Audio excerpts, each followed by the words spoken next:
So what we have here, it's a run. This is the oldest recorded run of Eternal Darkness, and we're gonna watch it together, okay? I'm gonna be doing some commentary over it. Anyway, let's just go for it. So,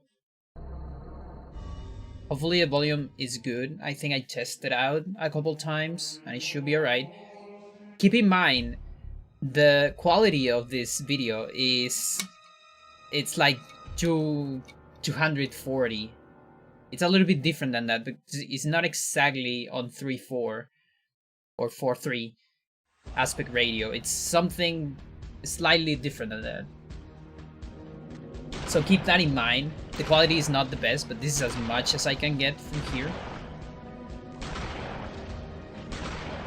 Give me 1 second, I'm going to adapt. I think I have like a little bit of a line at the top. That should be good. Maybe one more. So what's going on right there, we already see that the runner knew some stuff about this game.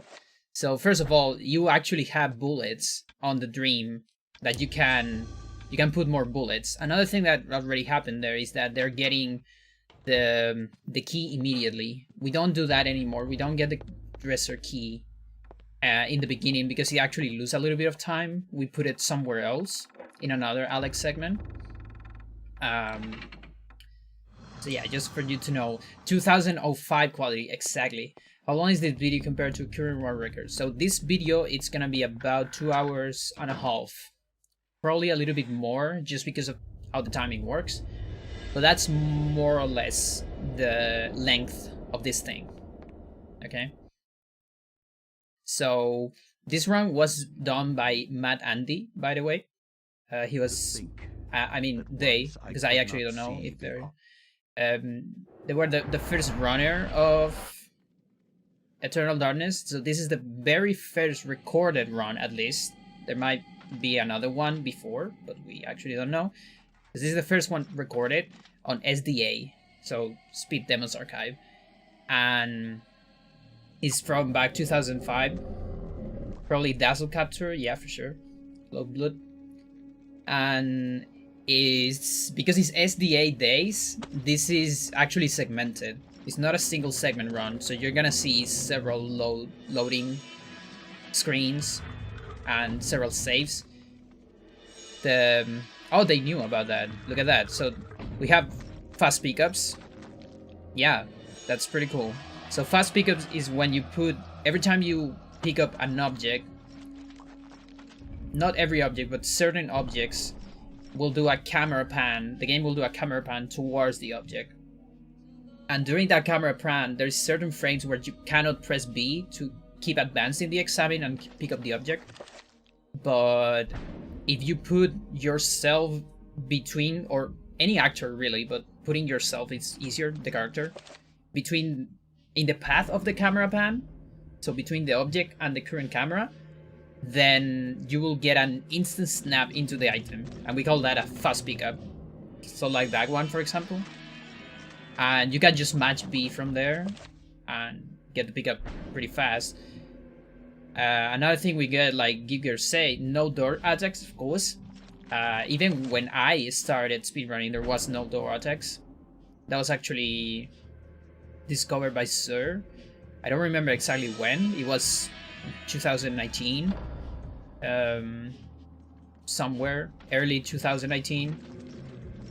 So even Swiken era doesn't have that. Even the beginning of my first PVs don't have that.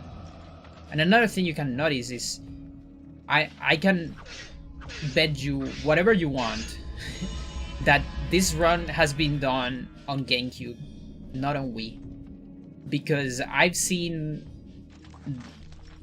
the loading times look too long for me, and the pause menus, like when you put items, when you put the granite blocks on the previous puzzle, those look way too long for me. Yeah, actually, there wasn't even Wii that time, right? Yeah, no, there wasn't even a Wii. Yeah, right.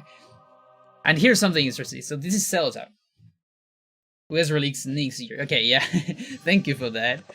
Memories. So that's the first segment. That's the pious segment. So they save the game. This is another segment going on probably another day. Who knows? And SDA just adds up all the segments and gives a final time at the end. I cannot say what was the true beginning. Also, no subtitles. As far as I know, there isn't difference between subtitles or not subtitles. We are going the other way on Elia. That's very interesting. Yeah, those are definitely GameCube loading times. That was way too slow. I can recognize that. So we don't go this way first on Elia because you see that little cutscene right there. That little cutscene, you won't see it if you go the other way first. Okay? So it's better to go the other way first to skip that cutscene.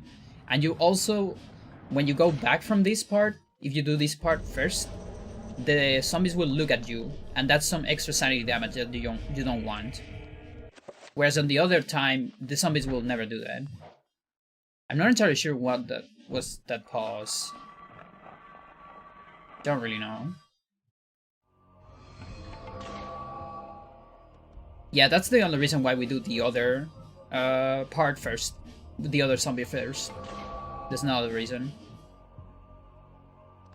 Okay, so Matt Andy didn't know about fast killing on blue zombies. This zombie dies on 2 shots on the body because it starts singing, and that counts as a dead zombie.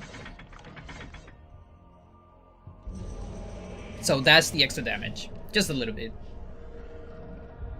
Because those zombies only wake up when you enter from that entrance, which we never do on any percent. Another thing Mad Andy is doing right here is this setup for stamina. This is one of the early setups for stamina, which is running a little bit and then walking. And if you do it with this rhythm, I think you will never get tired. But it's extremely unoptimal compared to today's standards. Because now we know that sneak is better. And we also never want to get that close to low stamina, otherwise your stamina starts increasing slower. While here, I think Mad Andy is getting extremely close to low stamina because Elia was sounding like tired. And yeah, of course. So the reason why Mad Andy went on this road, I think it's because of the red zombie on Zelda, which means if you go first to the red one, you have to kill it to go back. Whereas here, they don't have to go back because they don't have to kill the red zombie.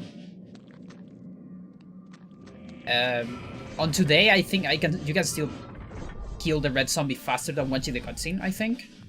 But for that time, it was probably better because I bet they didn't know anything about enemies' HP. We started figuring out enemy HP way later, like 2019. And yeah, no setups for traps. It pretty much seems like they are reacting. You can run straight there. You don't have to stop here on those blades. So it really feels like they're just reacting to the traps instead of having a set of predetermined strats. This fucking quality is amazing. I love it.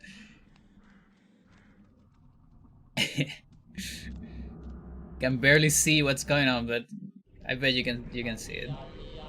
You can infer what's going on. So metal stab, we gotta go back now. There's still no way to skip this part. Toes was the only one that got kinda close to hypothetical skip. If there is a way to clip into the stairs, then you can enter into the door, but there's no way to clip into the stairs yet, so yeah, this is just reaction. You can just run straight here, and they're gonna get caught by the zombie a little bit there.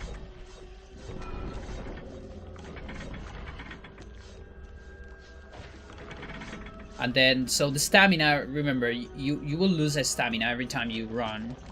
And you recover stamina when you walk, and when you sneak, and when you stay just doing nothing. That's a sanity effect right there, by the way. Thank you for the follow. There is bugs in the screen. You barely see them, I think. But I saw them. There was bugs in the screen. My guess is that Matt Andy redid this segment until they didn't got any sanity effects. Because with this speed, you can actually run into sanity effects. Especially with the lower sanity. Yeah, it's actually pretty hard to find. This run is actually not even on SDA. Because the last run submitted to SDA was Ulscope run. The 2 hours something. That's another sanity effect. It's auto attack. So even 2 sanity effects on this speed. And I don't really know how SDA works, but it always redirects you to the last run submitted. So I wasn't able to find Matt Andy's run. I actually got this run from like a wiki, and then this was updated, uploaded to YouTube by someone else as documentation for it. And what you're seeing right here is I download all the segments because all of them are separated, and I match all of them together so we can see it on just one video. Is left here faster than right, or does it not matter? Wait, what do you mean left and right? Left and right where? On the Mantork part? That's another segment, by the way. So that's the around Mantork. Left, it's always faster. Just by a little amount, because you're coming from the left on the passage, so you want to stick to the left part. It's just because of that. It's like a tiny difference on distance. So, they didn't grab the Gladius, which is optimal. It is apparent the optimal grab for the Gladius is right here on Alex 3, because otherwise you have to walk a little bit more if you grab it later. So you always want to grab the Gladius right after you get Anthony's pages. So they will have to grab it later. Somewhere. Unless... No, never mind. I was thinking about Enchanted Gladius, but you still need the normal Gladius to advance. We should get out of here. You have proven what we have feared the most. We'll see what interesting things we have for Anthony. So, something for you to think about it. The game was pretty much glitchless, almost glitchless, except for one glitch, up to 2019. Okay? The first glitches and skip were on 2019. Just for you to think that. This is just 2005. Okay, so don't expect any glitches. If there is one, I'm gonna be extremely surprised. And I'm gonna have to put that on the document timeline that I have. And that's definitely one of the reasons why I want to watch this. I haven't watched this, by the way. I watched some bits, but I actually wanted to watch it on the stream because I think it's more interesting. Just give some inside commentary about it. So something you can do when you do pickups, and what I do, is you can turn around with sneak. So when you're turning around, you hold X, and then while you're holding X, you press B. And because you're sneaking and you're not running, you can pick up the item, and the sneak turnaround is more optimal. Because you saw there Matt Andy going like a very long turn for the item, and that's because when you run, the camera doesn't help very much. Okay, so this is the slow, that's like the slowest way to kill this zombie, or out of the slow setups, that's the fastest one for sure. We just going for head attacks over and over. The next attacks, once you get rid of the head, the next attacks will be on the body actually, not on the head. And yeah, so you have to kill, you end up killing the body of the zombie, not the head. because you cut the head with the sword. And once you cut them, you can't damage them anymore. Unlike with blunt weapons, like the fist, where you can damage and kill the head, defeat the head, quote unquote, over and over. And of course that means once you defeat the zombie, you still need to finish it, because it's not on low health. If you kill it with low health, then it gives you the rune immediately, which is the setup we use. Yeah, they got the sword. That's actually good. That sword, it's gonna save a lot of time. I think the main reason for that is because whole chapter without the sword, you only get the mace, and that's super awful. The mace is the worst weapon in the game, for me at least. I hate it. So you better get that. So this is urns. You need to get all the urns, enchant them, then fill them to solve the urn puzzle. And yeah, just as when I started speedrunning this game, you can do all that without worrying for the zombies, because they fight each other, so it's fine. Thank you for the follow, Freya. How are you doing? And so you see there, you just have enough time for all the zombies. Here you can actually do a body attack instead. Body attacks insta-kill Mandrake zombies, and there is actually enough space on that passage. It doesn't look like it, but there is enough space for a body attack. Because if you go for a head attack, it's gonna cut the head, and then you still need to kill the zombie for a body attack. So that's the 3 urns. That's the old puzzle. I did this same thing on my first runs. And not even in my first, like for a while. Urn skip was on like when I had like a 2-hour 5 or so, or 2-hour 7. So, you have come to return. Let's see this fight. This fight will be interesting. What are they doing? Okay, they're going for the hand. The hand was a miss input. They're going for the head then. Okay. And as I can see, for the hand attack, it seems that Matt and they didn't know about attack cancels. Attack cancels when you do a run right after an attack and you stop the target. So that's what I was talking about. You can insta-kill with body attacks with the sword. So maybe they knew actually. But it seems that they're not very familiar with attack cancels. Okay, this is a slow setup for the trapper. Yeah, just trying to decoy the trapper. So actually, this is very old. You have to get kind of lucky there for the trapper to walk away very far, because they're not even going for the door. Oh, look at this. They're taking the 30 seconds. That's crazy.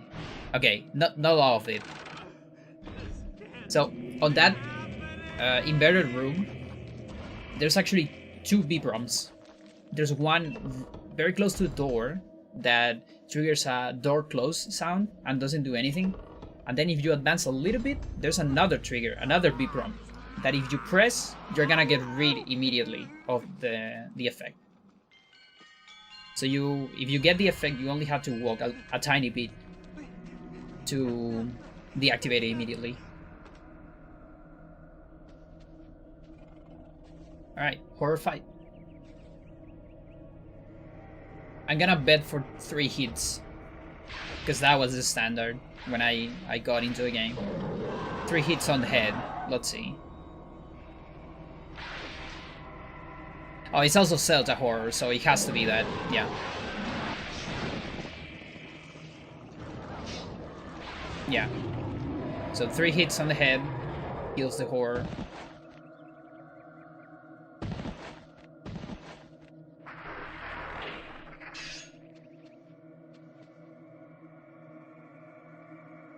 Look at that loading time, it's crazy.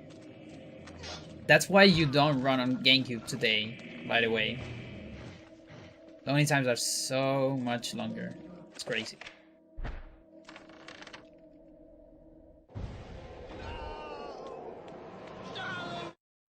And that's Anthony.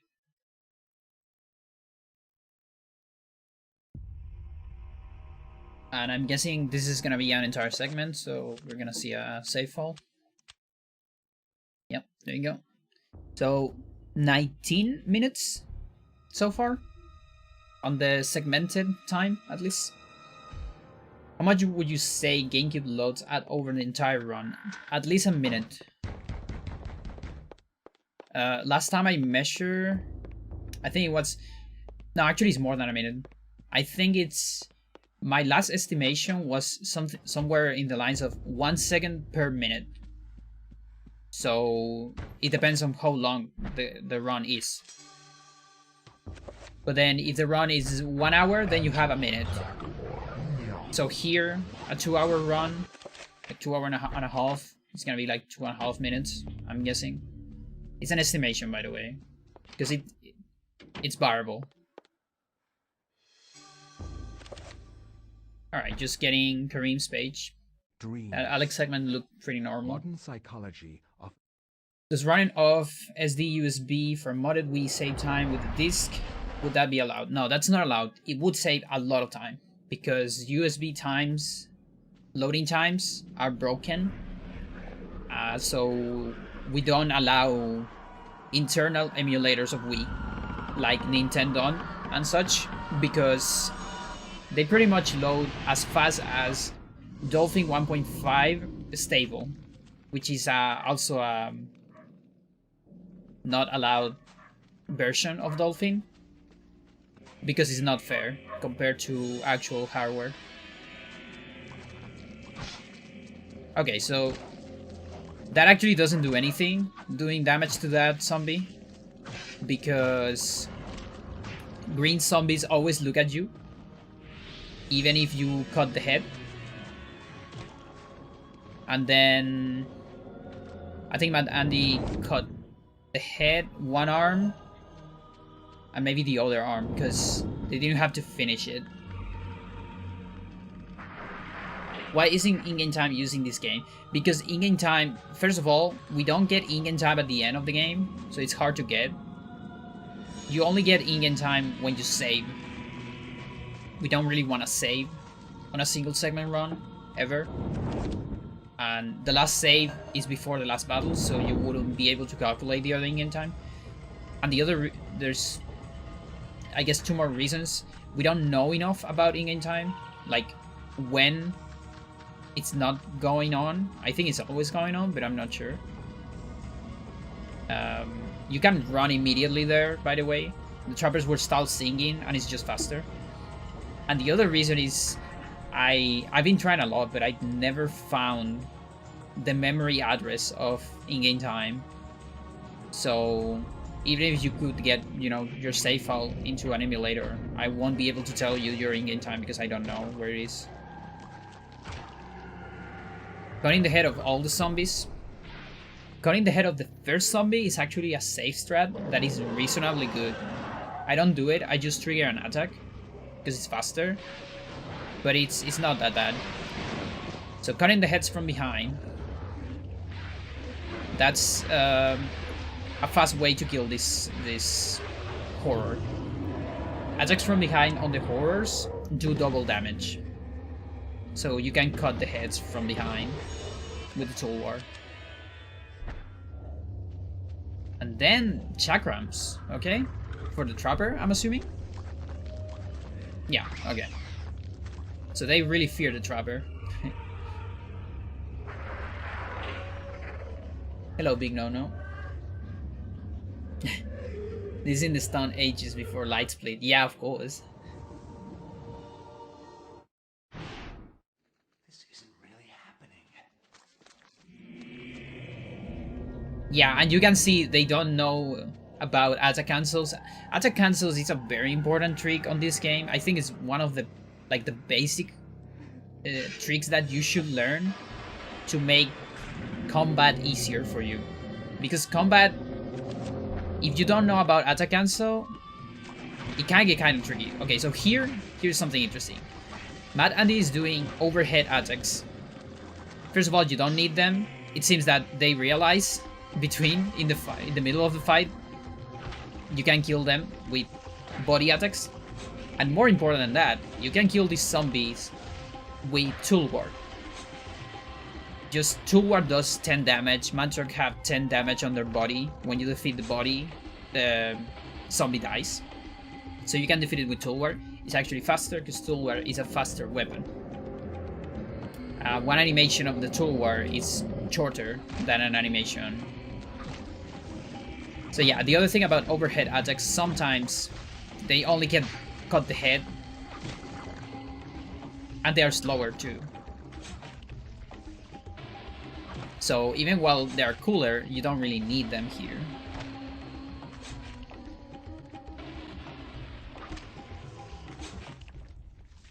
Another thing, of course, you are noticing if you like the rats, and if you know about the rats, is that Mad Andy is finishing every single enemy. Because that was the way, back in the day, you have to finish every enemy to get to the next wave. And here, Zelda zombies are very annoying, because it's very hard to get an overhead attack that actually cuts the head and the body. You have to do a very weird setup with an on-target attack. Otherwise, it's only gonna cut the head. Oh, that's an interesting... That wasn't me, by the way. That was kind of a cut there. Is this spice? I wonder. Probably just an artifact of the recording. So yeah, again, finishing that zombie to get the rune. Getting a lot of damage from enemies. A quick setup for the kill there. And you see the health is really, really low. So they're getting some amulets. So even with all the, you know, killing enemies, when you kill enemies you gain extra sanity. But even with that, they run into low health, which is something that can happen if you are not very wary of that fight. So here you need to do the new main rune enchantment for this door. Also, so the only glitch that was on SDA back in the day was merging the cutscene of the enchantment with the end of Ramdao fight. That is not present here, but it was present on the last rune by Onscope.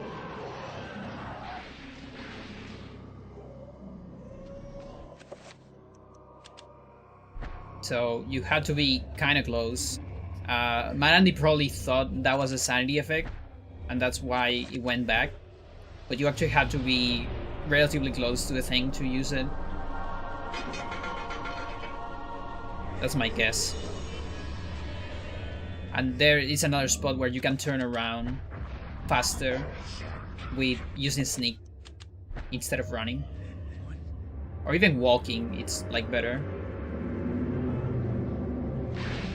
So, barrier fight. Barrier fight is rough on Zelda.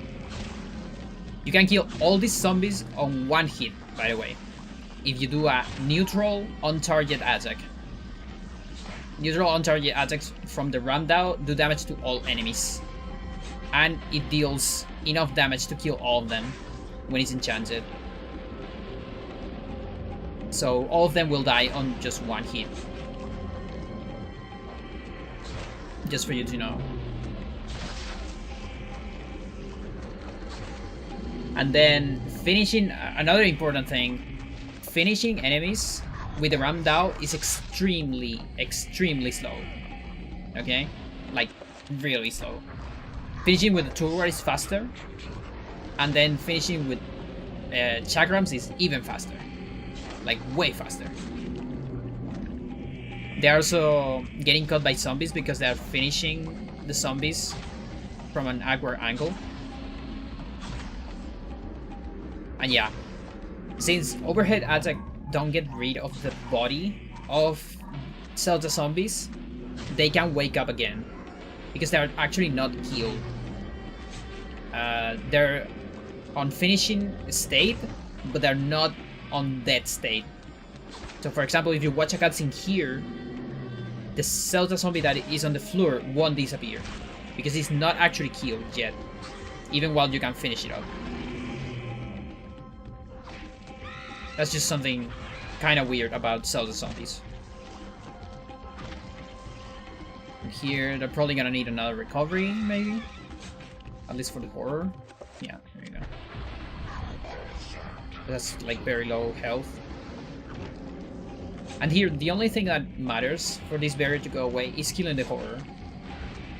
So today we have specific strats to... we leave some of the zombies alive. We only care about the horror appearing. If you go too far away here, the zombie's gonna do that kind of attack. Yeah, so it's trying to one-shot the horror. You can one-shot the horror with Ramdao overhead attack, like that. Very scary fight, especially right there on the end. And of course you have to finish it. You have to finish the horror in order to advance. That's actually the only thing that matters. Just finishing the horror. And then we'll get Uli out here. Instead of Chaturga. Because remember, this is on Zelda Road. All the old runs are on Zelda, up to Suiken.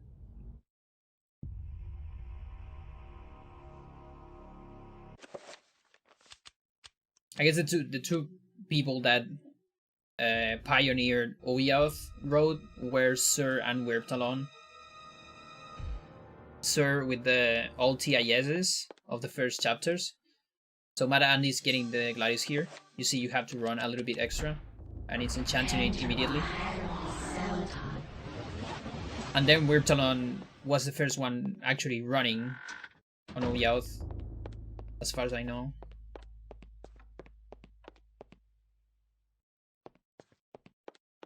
So Alex segment number 5, normally we would get the dresser key here. So right there, so you see the clock is very close. So it's better to get it there instead of on the beginning. Not that big of a difference, but it's something.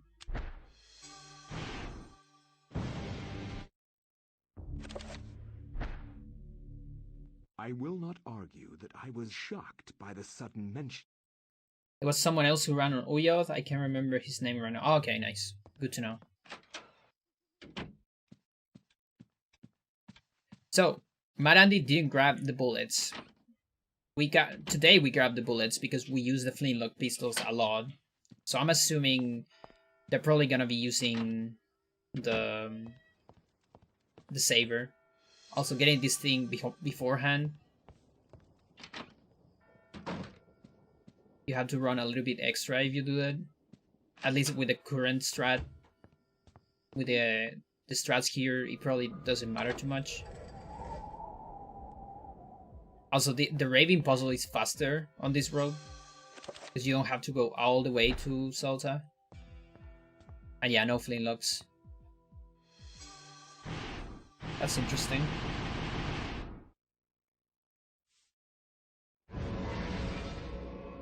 Yeah, I mean, to be fair, is there Uyoth horror here? Or just Zelda and Chatoria? Was it Lino? Maybe it was Lino. I thought Lino ran on like Chatoria. I don't know, you can see it on the leaderboard on speedrun.com. Look at that, even like fighting from the front. So if you fight from the back, I think you can cut heads at one shot. Almost sure. With the saber. So that will be faster. That's alright. Max actually has a lot of HP. Yeah. Yeah, that was discovered by Sir. And it makes a whole difference. Like, it's so counterintuitive.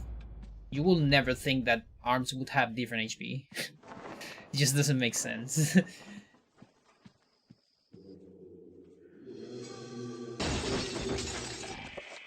You see another turnaround there that can be a little bit faster with sneaking. Yeah.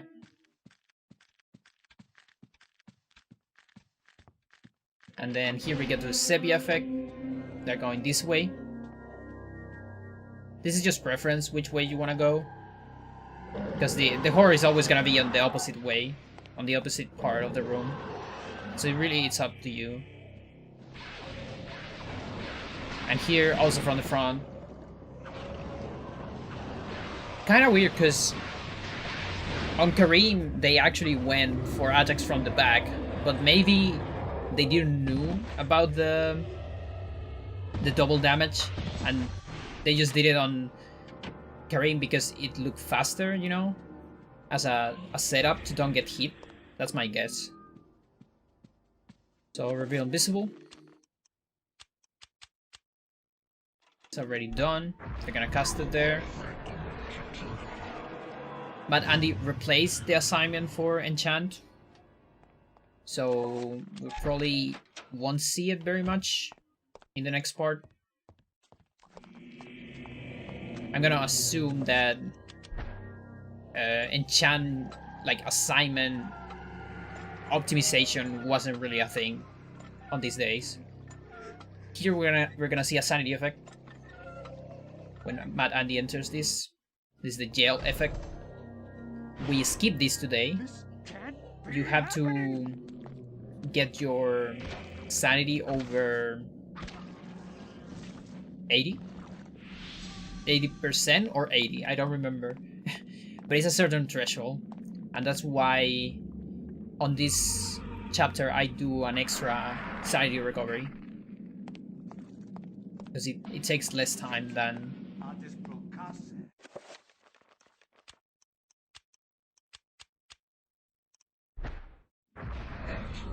Yeah, Mad Andy hasn't done recovery yet too. So he's enchanting, so yeah, there's no optimization on assignments, which is fine. I mean, I didn't even have that on my first runs.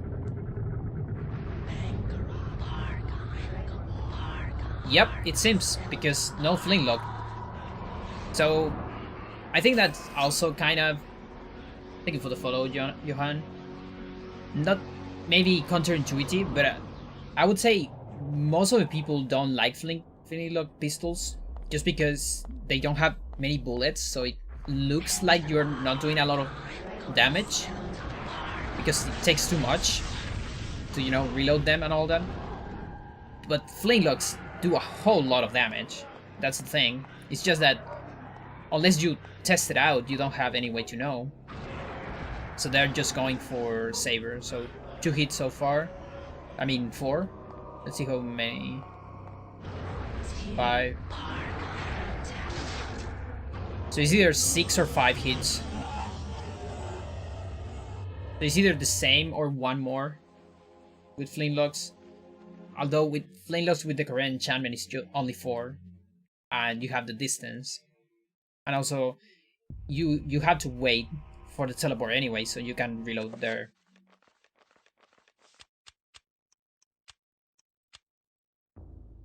So that's the max segment. Now we're going for Lindsay.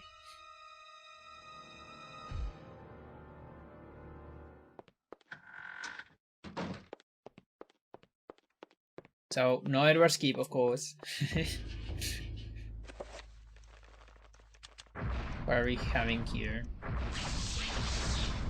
So that was shield and recovery. So doing some assignments. Okay, so there is definitely some work on the assignments. Getting a recovery and a shield for Peter.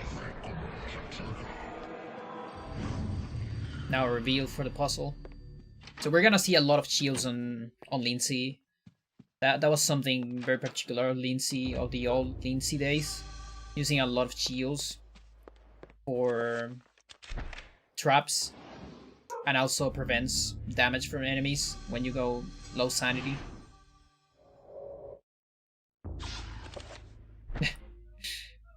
That attack The is actually not influence was incredible. completely, like, it doesn't matter if you do that attack, because you can pause immediately. You have a couple frames to do it, I guess.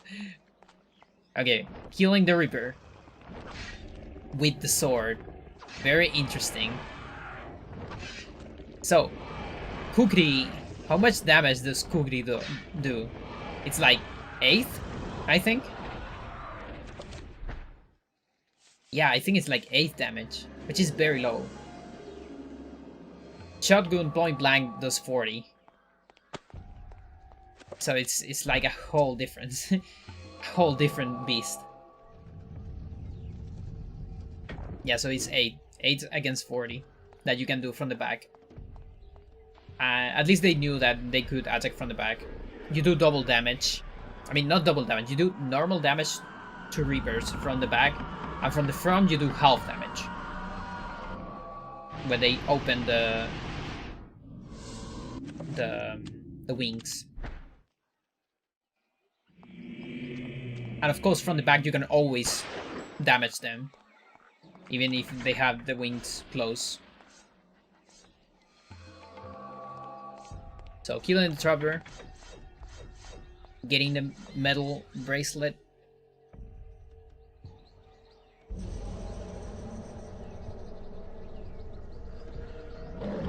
So far, looks very similar.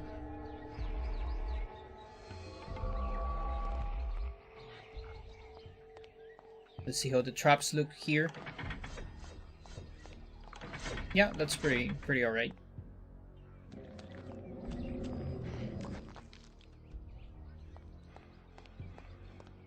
So Lindsay gets almost tired on this part. Then you recover a little bit of sanity there because this cutscene is on real time. Or let's say Lindsay is not frozen during the cutscene, so he recovers a little bit of sanity here. I mean, stamina, not sanity. Then bronze. I mean silver bracelet. This animation is actually slower. That's very funny. That animation depends on what weapon you have.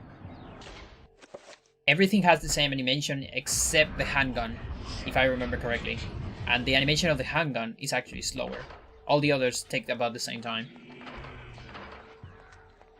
And I think, not just the animation, but the actual cutscene, I think it's slower with the handgun.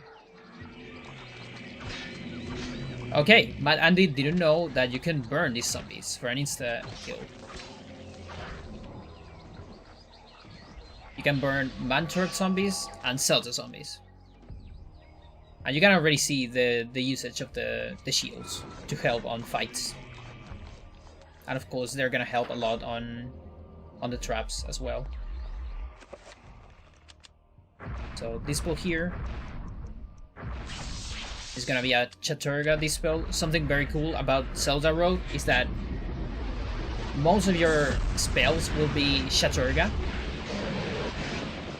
It's not mandatory to kill this horror, but maybe they're gonna get sanity out of it. No, I guess not. And so most of the spells you gotta cast are on Chaturga, which means you can pretty much just match on a lot of spells. It makes menu slightly faster. Yo, Jelly, how are you doing? Yeah, glasses give you intelligence. An accessory, exactly. That's true. So this is another instance. Another zombie you can insta-kill. Also, every time you get an item, you should be matching B. That will make the item go away faster.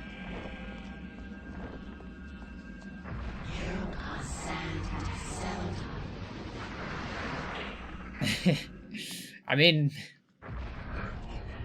sometimes you just don't know. There's a lot of things we don't know. Wait, cutscene merge? Really?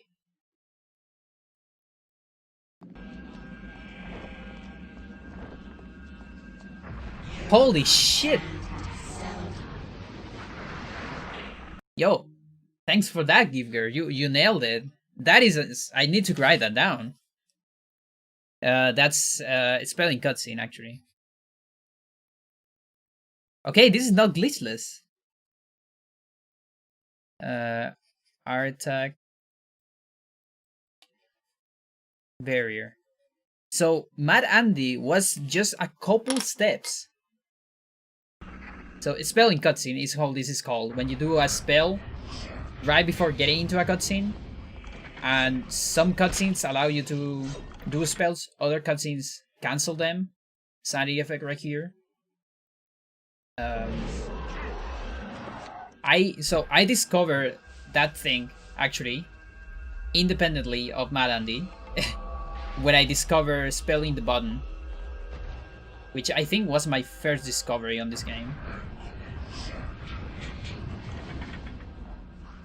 They're taking this way, by the way. We never see this passage on a speedrun. And you see they're doing the setup for stamina, running a little bit and then walking to never run out of stamina. You also knew about it? Nice. I guess we all get it independently.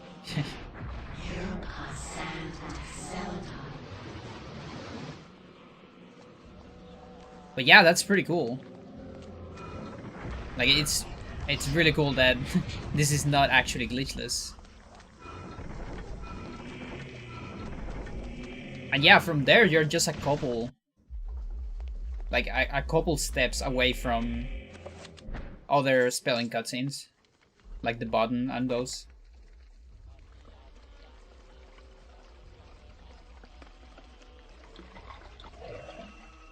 So yeah, going this way, this circle around, it's slower. Because you have to go all the way back here to get the other thing. I also noticed that Mad Andy got explosion because of, you know, the low sanity.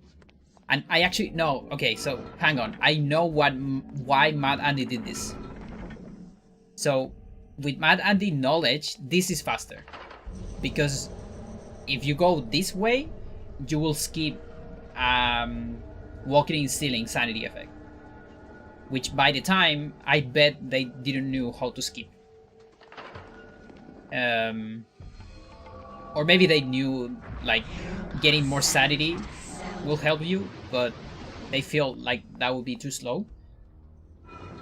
And so, taking that on account, a walking in ceiling is 30 seconds, okay? So, with that in mind, I guess this will be a faster road.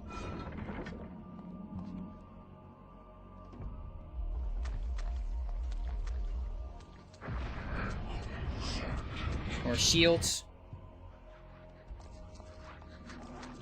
So Mad Andy is using some shields to recover stamina, it seems.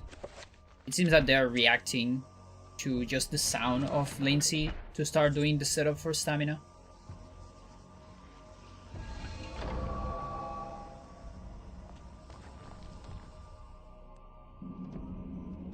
Now this cutscene right here counts as a sanity effect, so Remember me, Alex. it allows you to don't have another sanity effect for about a minute.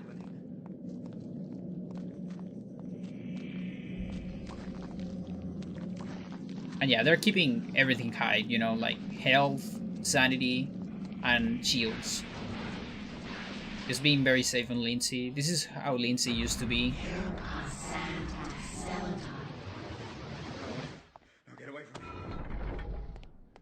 On the Swiken days, I think they only use shield. Zelda shields, which are actually worse than Chaturra shields, but whatever. I even did that. You can barely see the room here. Not even Mad Andy could see the room. Look at that. Maybe they have like a very dark setup on the CRT or something. I understand being safe on Lindsay. Yeah, absolutely. It's Lindsay, I think it's kind of the hardest chapter. on pretty much every level. Sanity effect here.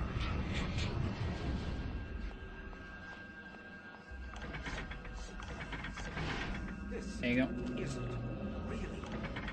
Yeah, Lindsay is one of the chapters that needs a lot of practice.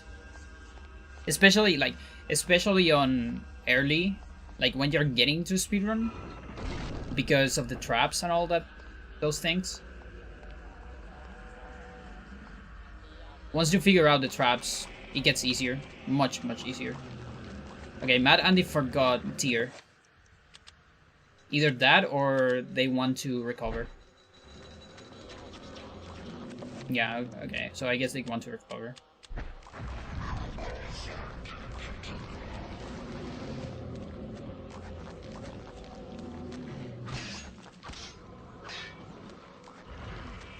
Yeah, they were so close to use the torch there. Let's see if they try to go for a spell here. Yeah, I guess not. Let's look at the magic. No, they didn't even try it. So again, kind of odd that they got it just only on the other one. Like again, just a couple steps away from knowing more. That was some good blades.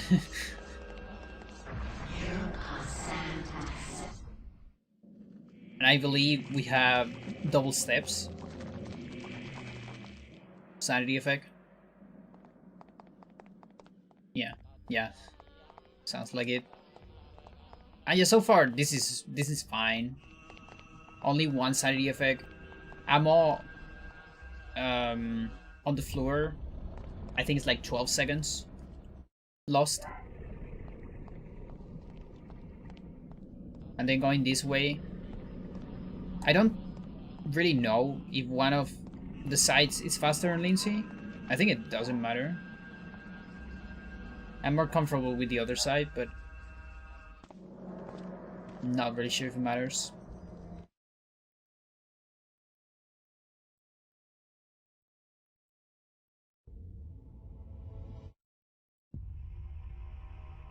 And that's Lindsay's segment.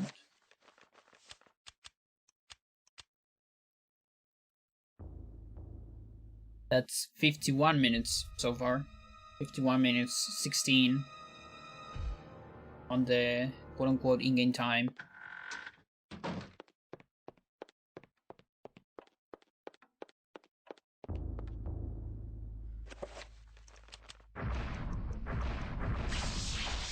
Doing attack and assign it somewhere. Yeah. It's gonna be for Paul. Probably for the trappers, I'm assuming.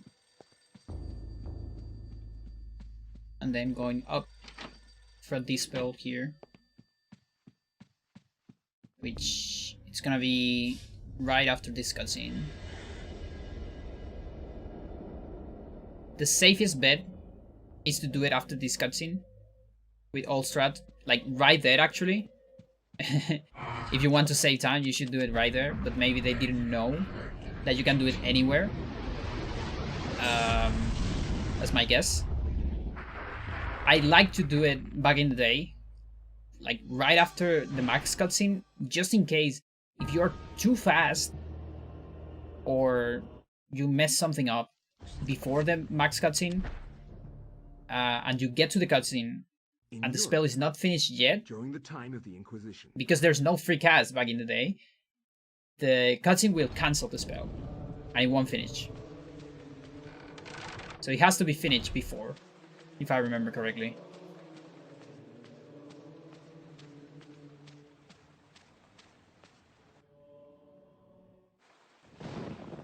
Okay, so getting straight into this cutscene to get trapped here. Just standard. This is gonna be just a standard beginning. Sadly, I have some spoilers. You're gonna figure them out. So I guess it's not spoilers, but I can tell you already because we're just like a couple seconds from it. there were no tutorial spells for stamina in this time, which means Paul and Edward are going to be a little bit slow.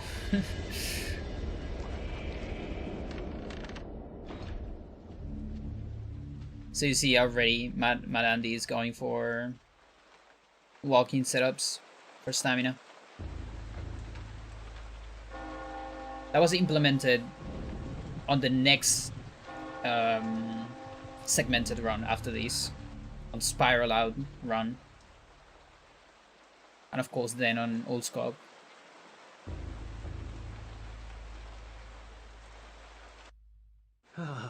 But Spiral Out run is like 2010, by the way, 5 years after this, and as far as I know, or at least I haven't found any documentation of other runs between 2005 and 2010.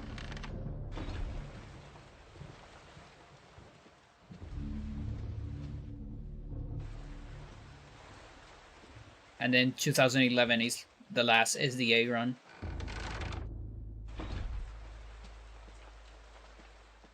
Okay, going this way, that's good. That's slightly faster than turning around later.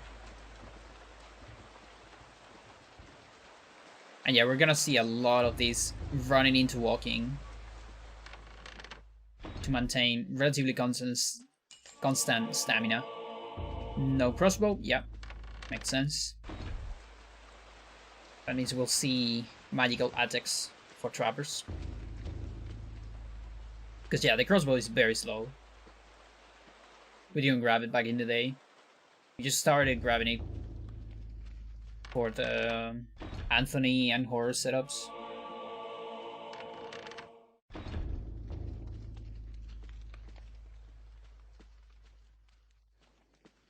It doesn't really matter in which order you grab this thing. There is a fast pickup there if you go very close to the maze. Slightly faster. Today we get the maze before, just because that saves some stamina.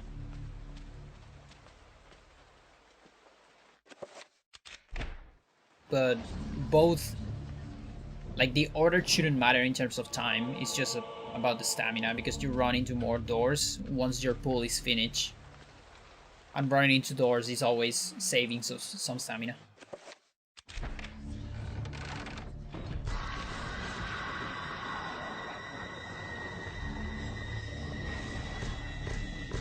Rip monk. Okay. We're going up first.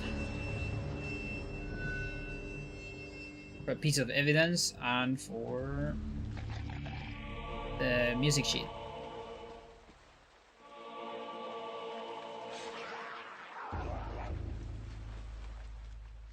And of course you can see the shields being extremely safe. Probably to get a fast Anthony fight. And my guess here is because Matt Andy didn't know about attack cancels. Yeah, if you don't do attack cancels in this fight, I guess it can get pretty annoying. Okay, this is very funny because Matt Andy is actually doing attack cancels here. Look at that. He's kind of doing attack cancels. Very close to... You can do them faster. Faster than that. But he's kind of doing attack cancels. And with attack cancels, you should never get a hit from Anthony.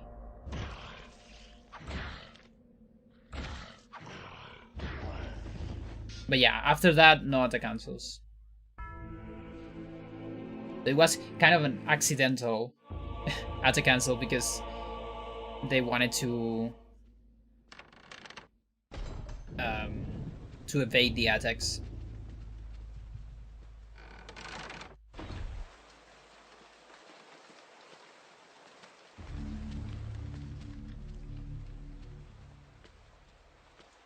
going that way. Oh, okay, I was about to say going that way slightly slower, but it's because they're doing this puzzle immediately, which is also slightly slower.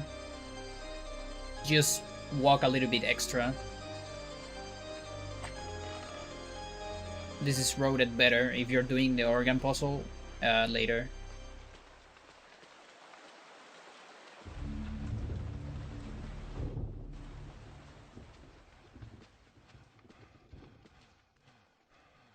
Getting almost tired there, probably because of the spell here.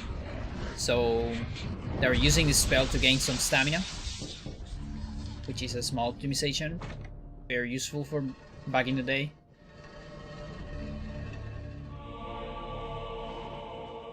And we'll probably see equipping the sword any moment.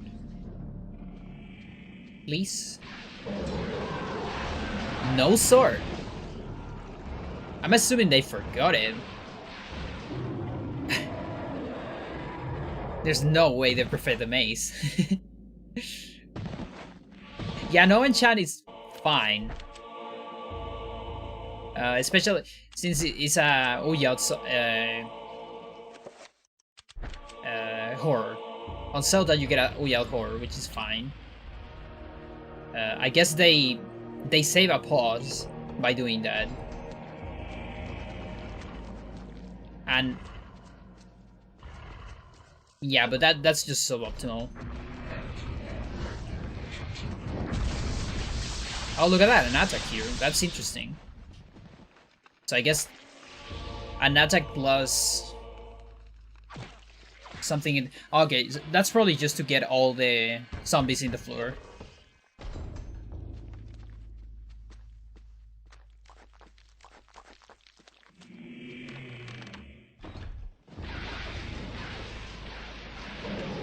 I believe it was more than one attack per head on the maze.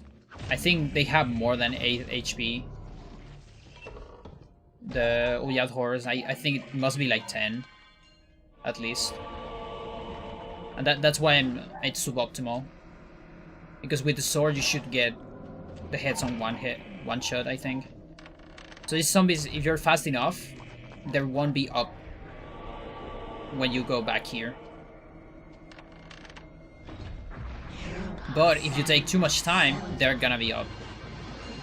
Okay, but that's fine. Even with all that time. The Anthony horror is super weird. The Anthony horror is different from the other ones. Most horrors are medium size. So that's what you wanna look if you are looking at the document. The useful data. You wanna look for the medium size. The Anthony is a special horror. Special kind of horror. Which is like... it's weaker than all the other horrors. And has a unique property of... It depends... You deal more damage to it depending on which part you defeat first. And I think it's the only enemy in the game that has that. It's super weird.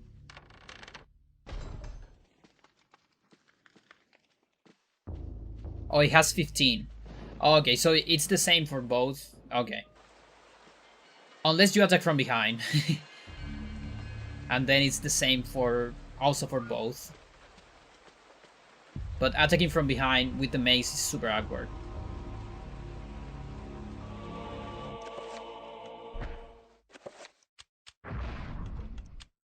So you only really need, if you're attacking from behind, you might need enchant for Chadora horror.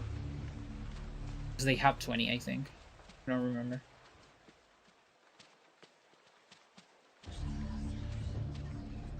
No, wait, they don't. Or they do. I guess enchant on the maze. Yeah, I'm thinking on individual levels. I'm getting confused between all the things. Getting stuck in the pillar there. Oh, it must have been so awkward to run like this. You know, without a pool. It's crazy. Like, I'm so grateful that developers decide to implement the pool with the stamina whether it was intentional or not. Maybe it wasn't. Like, it probably was intentional for the recovery, Augustine all along. but I don't know if it was intentional for the pool. Because the pool gives you all your stamina every second. So, you know, every 60 frames, you get full stamina. It's crazy.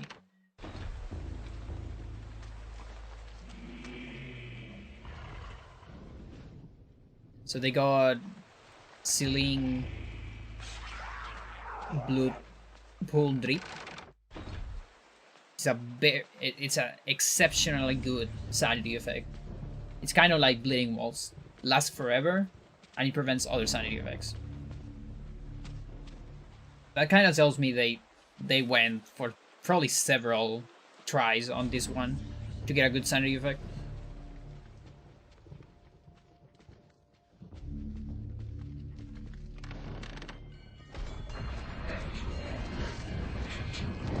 Does this defeat? Yeah, it defeats the zombies immediately.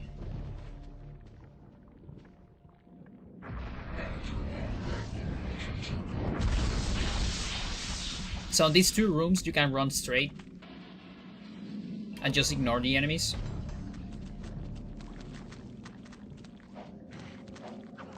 Getting caught by some zombies there. So maybe they should try the same thing here. Oh, that was a fake zombie. Okay, I see. That's a sanity effect. I could barely see it with this quality. So there was a fake green zombie blocking the path.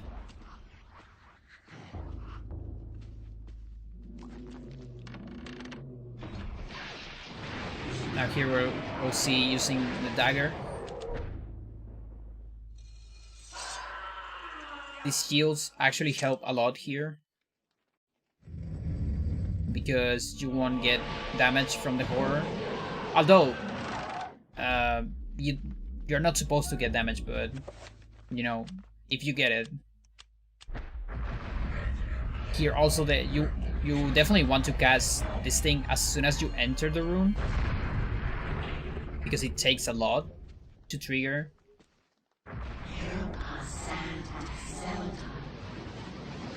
Yeah, a lot of sanity for the bone thieves.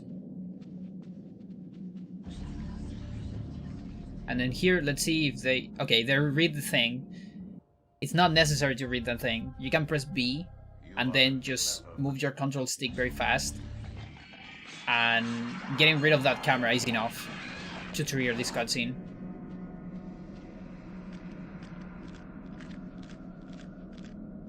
Okay, so they're moving the bone thieves to just ignore them.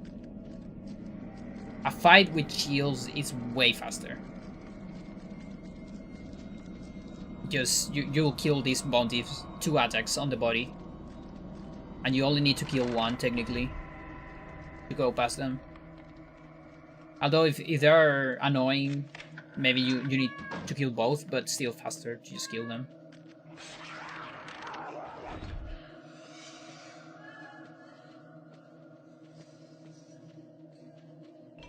And that's Paul. We're gonna see at the end of Paul how much Paul took. Kitty says attention? Really? I don't see any kitties. I think you're getting a sanity effect, Gibger. No, it wasn't. No, my cat is not here. Not now. I saw you move your hand after I heard a sound. So you were petting your cat? No. I wasn't paying attention at the time, but it's fine.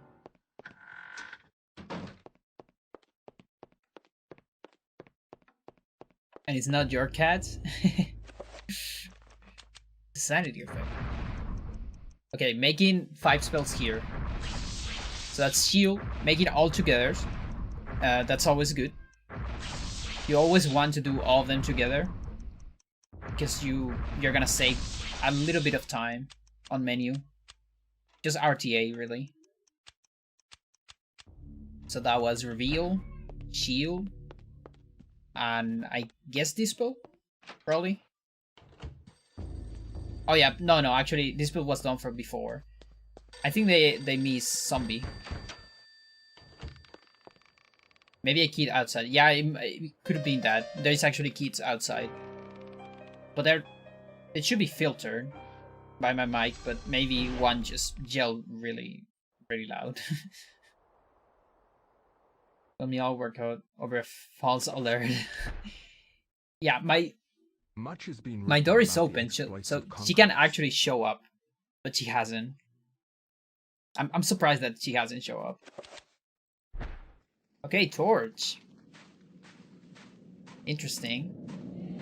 I really have the feeling that Matt Andy's setup on their CRT is very dark, because I've been seeing them using the torch on some places, like Lindsay, for instance, to watch the trappers.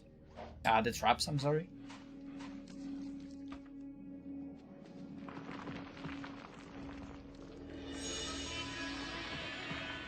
You need a regard to show off your kitty.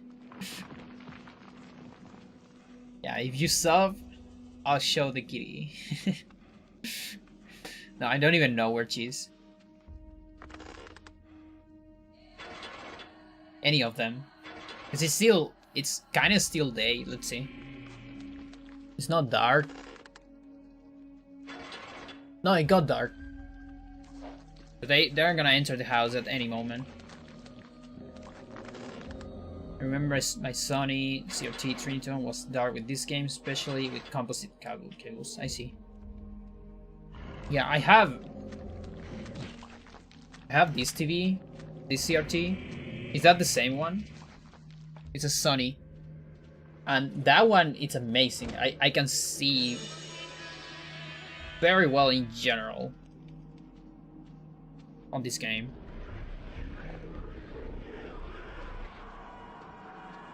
Like, the only part that could give me a little bit of problem is like Peter. Like Peter boiler room for the trapper. Michael attack for the trappers. Very good. But I'm assuming developers did that particular room extremely dark, so you wouldn't notice the trapper hole immediately, and you have to, you know, like work around with torch and all that. So if you go towards the downward path, there is faster. I actually didn't know that until like a couple months, because Sermi told me. Sor told me.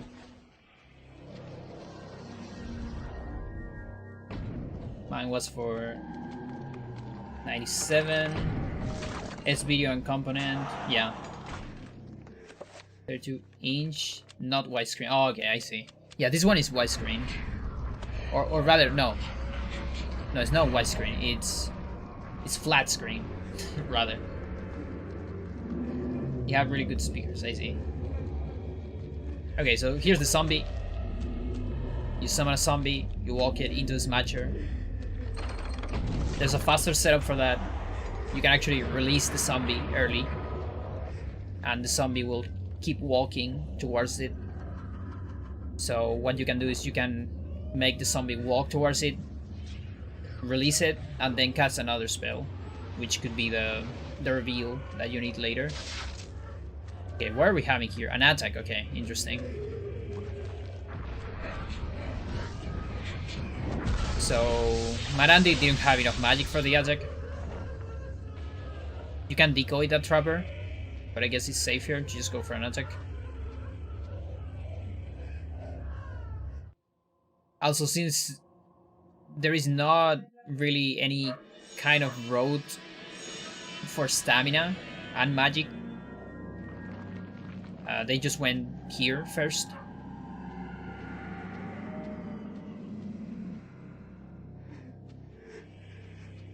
But yeah, there was a lot of, like, when I started, I also remember having a lot of discussions about which path would be faster on Roberto, and it kept changing a lot for magic. like magic management, so we never have to do stuff like what Marandi did there.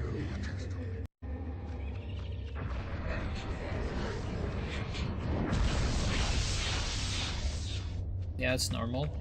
Magical attack. And now the reveal.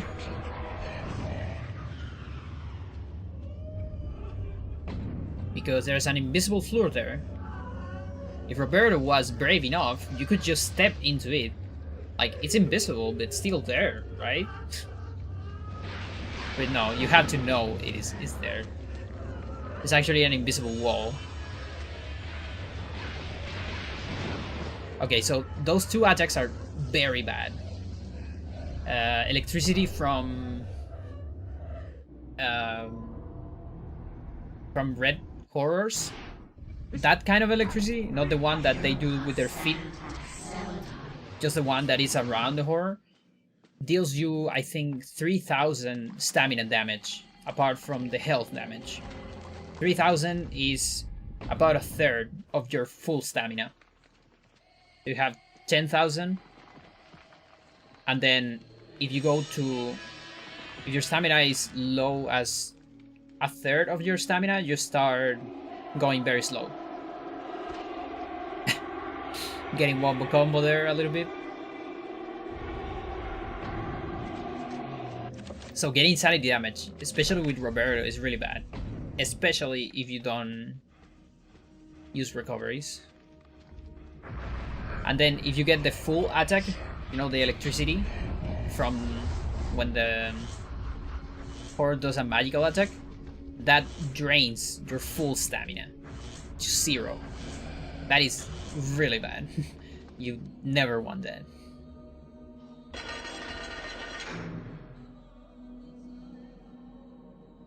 Five shields for the electricity, very common. I actually use that a lot. And then look at this. Is this gonna be a magic refiller? I think that's a magic refiller. Let me just be sure. I don't know if they knew, but let me see the magic.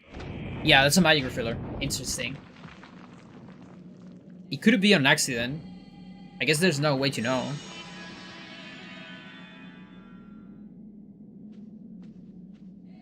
Because it's easy to get into those on accident. I actually, sir, discovered why that happened, but I got it on runs several times before. And I remember we were having this discussion, like, sometimes I recover magic randomly on the worms, and I don't know why. And then he eventually figured it out.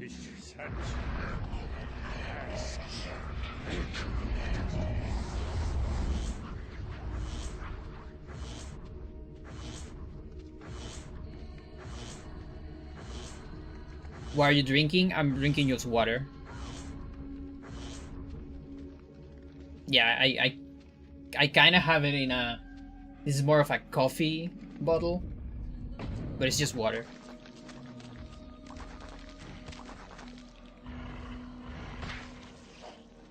Alright, so all the surveys are done. It looked like a weird can to me. It's because it's very weird actually, because this used to be fully blue, but it's so old that the blue painting is like barely there. You can see there's just some spots of it. So we just see the actual metal of the thing.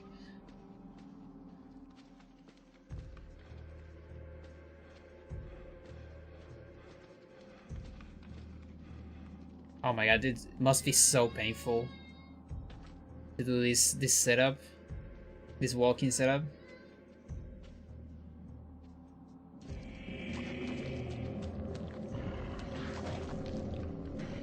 Can't wait for Edward. That's gonna be interesting.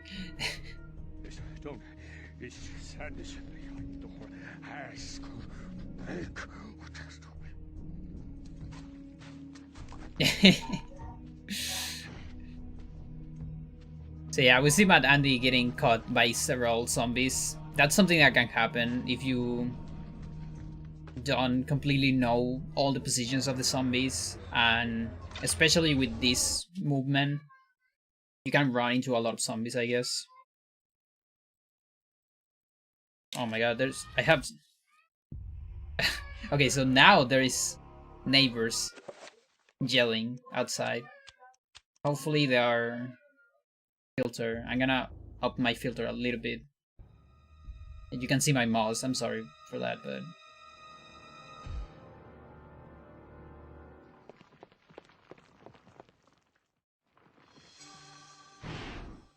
yeah.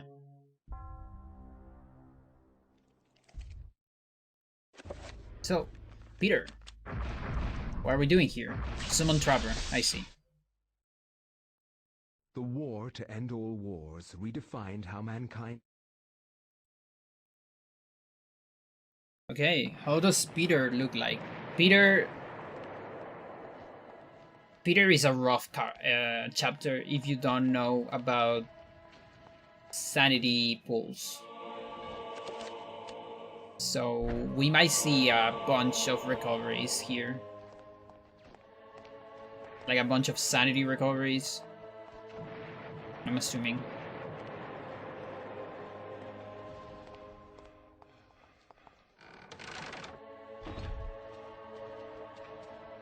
We need a name for this stamina setup. Something like Mad Andy Walk, Mad Walk, Mad Run. I don't know, Mad Running.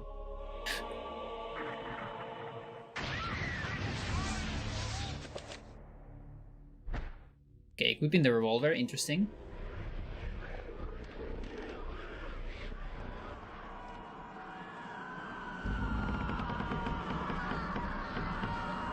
I guess I gotta do this.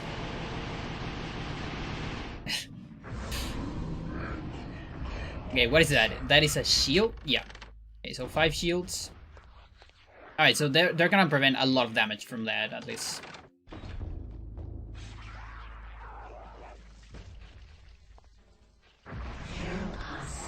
And then, as I told, recoveries.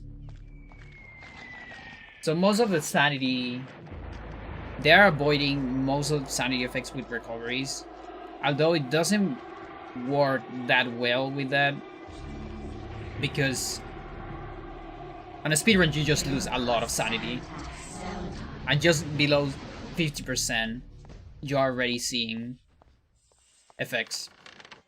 And especially for Peter, that has very low sanity, a pull is much better than a recovery, because recovery recovers you a percent, so it's less. Like a 3 recovery is always 25%, no matter how much you have, so it's less if you have lower sanity in general. Whereas a pool is always exactly 60. A 3 pool at least. The others are 120 and 180. Just 1 stat per second, and they last 1 minute, 2 minutes, and 3 minutes.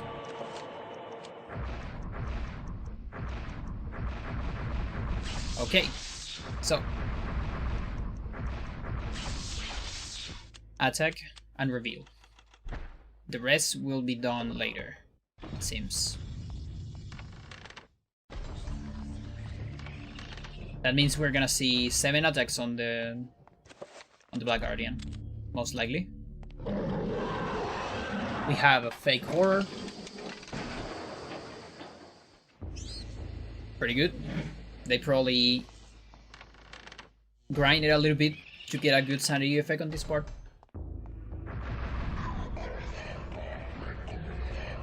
Here's the reveal. You can do this reveal on this cutscene right here. If you run into it. Not this one. The window one. Here. You can do it right there. Which is what I used to do back in the day. And again, I really feel like Mandy was just one step of discovering that. You know, I'm starting to think that maybe the recovery the spelling cutscene on the air attack barrier was a mistake or an accident, but I don't know. Because I really feel like they would look into more, at least more barriers, you know? Maybe not this one, because the window is kind of different, but into more barriers. I don't know. So here's my cat. Here she is, finally. How are you doing, girl?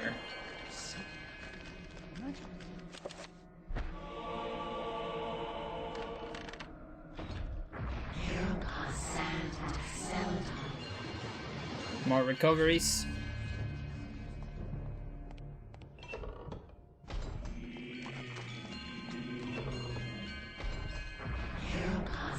And more recoveries.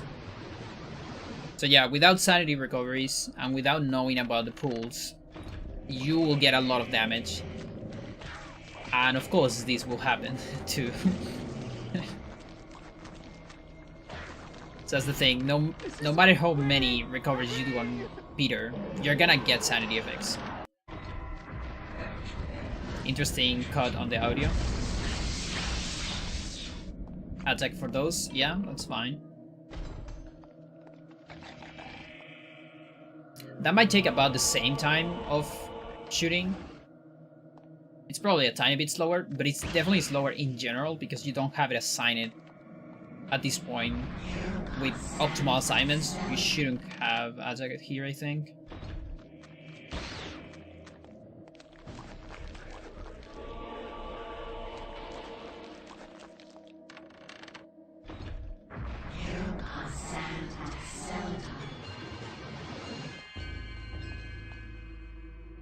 Yeah, we're seeing a ton of recovery, it's crazy. What I used to do here, and I borrowed this from Swiken. So here, after this room, I think it was, that I did a recovery. Either 5 recovery or 7 recovery, I don't remember. And that was for the Black Guardian fight, so it doesn't, you don't get your magical attack cancelled. Yeah. Fishy out if you. Alright. So, you start the 7 attack right after that. If you. Yeah, you have to evade the attack. And then. Okay, so you can do a 7 attack there. But I guess they're going for 3 attack.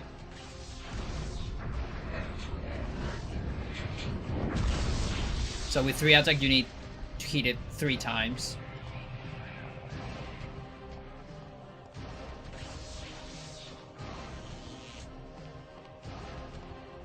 And yeah, they're getting hit on purpose because I don't think if you're going for multiple attacks, I think it goes like after 1 attack it doesn't do anything, and then on the other one it does something.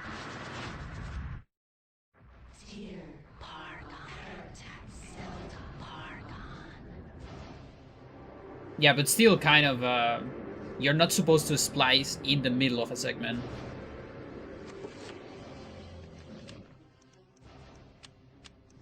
Okay, so now 7 attack. So that's at least cool. This is the old setup to get a 7 attack right here on zombies. And what allows this is you can only do it if you don't get sanity damage. And here, I mean health damage with vision. And here they have shields, and that's why it's allowed. I really doubt someone would splice the cement around in a game with no competition. Yeah, me too. I really think it's probably just bad recording.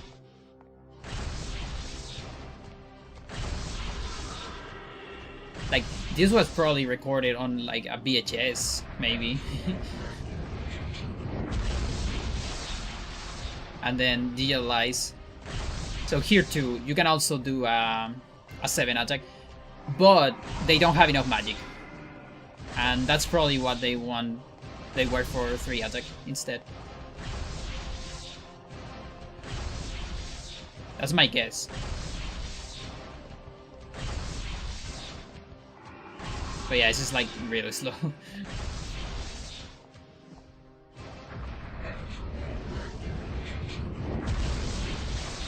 Yeah, that one could have been at least a 5 attack. And the fight would be ended by now. And that attack that Zelda Black Guardian is doing is the secret spell. Antorbog R attack, which is a spell that you can't do.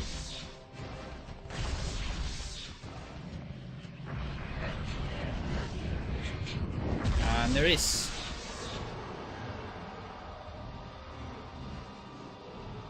So that's the Black Guardian.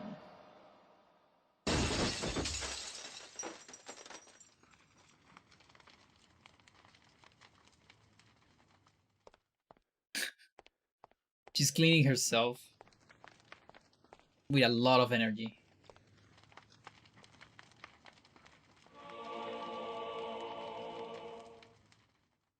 "69 years later."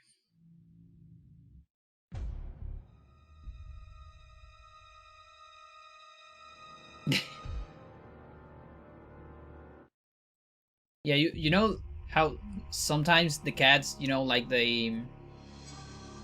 Okay, so hang on. Alright, so segment here. Let me take a look at the time. 1 hour 29 so far. So you see how cats sometimes lick their legs and then they use the wet fur to like clean their ears and stuff like that, you know? That's something very common that cats do all the time. Freya, my cat, sometimes what she does is she licks my hand and then cleans her ear with my hand. So she does that same movement but in my hand.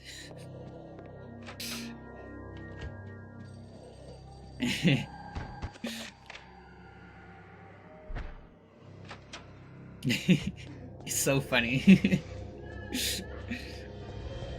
Alright, so Penny. We're gonna see the bathroom. Will be over half an hour for sure. For sure. There's 2 segments for Edward actually. I think it's the first episode that has chapter that has 2 segments.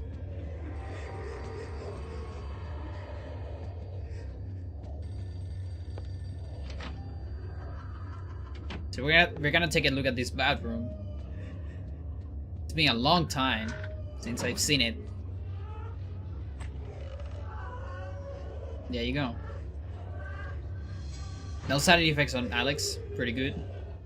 You are not free to leave. Probably grind for that until they got no side effects. And yeah, this is probably gonna be the most different chapter, I guess. Well, actually, these last 3 will be very different. Just because of all the 7 spells and all the intricacies. Michael can also be extremely different, and of course Alex.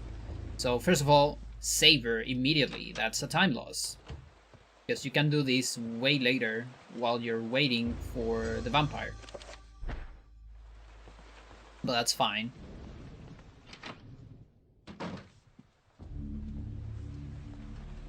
Yeah, of course. Actually, just like Givger said, by definition, it's the most different. Because we don't even play it anymore. Exactly. Not going for the saver immediately also saves stamina, and you don't have to sneak or do any setups for stamina if you just go for the books and not the saver on the first segment of Edward.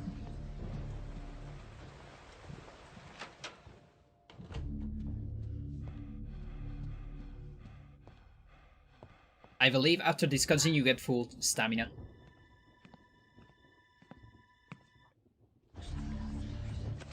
Almost sure.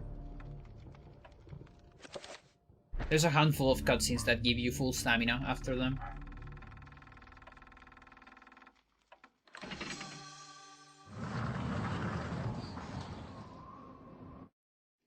This one for sure. Either that one or this one right here. Probably the previous one. Okay, revolver? No revolver. Okay, that's fine. Revolver is useful for trappers on Enga. But not that much. I think, if I remember correctly, most of the trappers on... Oh, look at that. 7 reveal. That was me too. I made that same mistake. A 3 reveal is enough to see the vampire. But at least for me, it was counterintuitive. I really just believe, since I was young, that you had to do a 7 reveal to see it.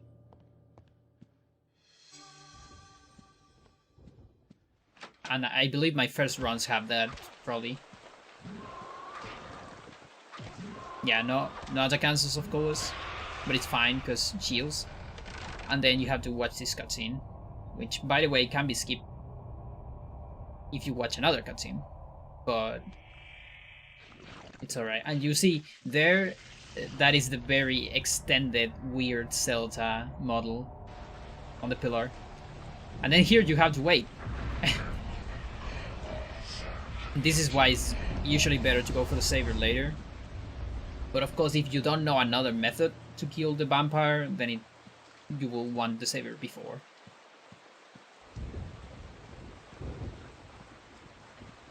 So yeah, here we wait. There's nothing else to do. You gotta wait an entire minute for every face to appear.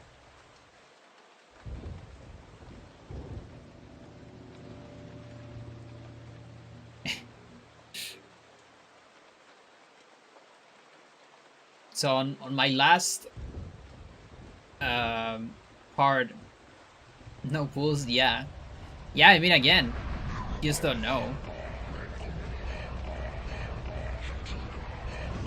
So there's another reveal. Also no enchantment. That actually surprised me. Because the no pulls, yeah, you just don't know.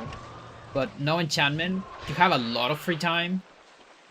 And you can just, you know, you can do a 7 enchant, which is what we did in the past for Edward.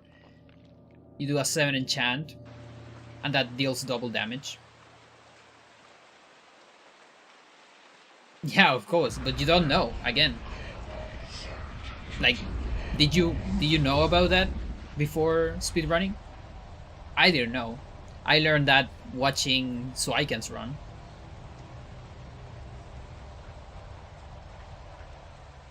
But had no idea when I was young. And this is 2005. The first run that got pulls into was 2010, 5 years later. Nice. Oh, I mean, I used them, but never for stamina. Actually, pulls was probably my favorite spell.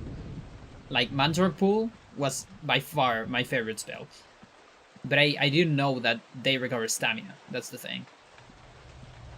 But yeah, I actually use them all the time because I love that spell.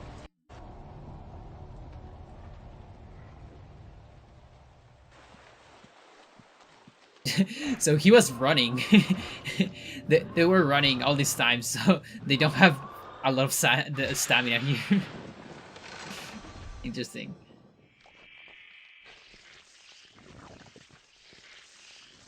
Yeah, magic management wasn't really a thing here on this run. So that means you don't need any Uyas pulls. And then figuring out the Zelda bull, I think it's not that trivial. I actually had to... I didn't figure that out myself. Sir told me about it. Never used a single pull in my first playthrough, except maybe right after I got it. Okay. I think on my very first playthrough, it probably was the same as you, and I actually didn't understand what the spell did. At first, I was so confused, like, what is this? What is this doing? And then probably on my second playthrough, I figured out what was happening, and there I started using them, I think. And it became my favorite spell. Very suboptimal fight here. because no reveal visible. Otherwise you can just tank all these hits. And I bet you can also do it even without reveal and with the shields, you know. This fight would have been way faster actually if Mad Andy decided to go for the double shotgun. Double shotgun from behind, so that's the segment. Interesting addition there. Double shotgun from behind, or not from behind, point blank, kills this one on one shot if it is enchanted. And if it's not enchanted, it's like one shot plus a couple savers.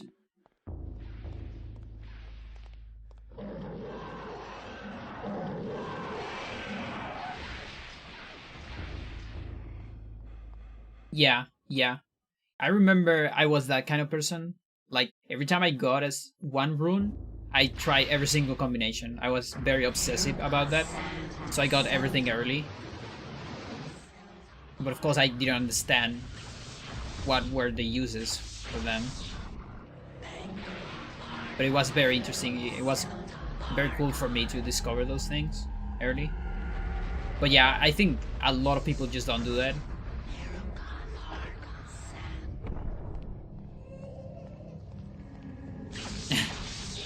Also, they missed the scroll because that thing is on Kareem.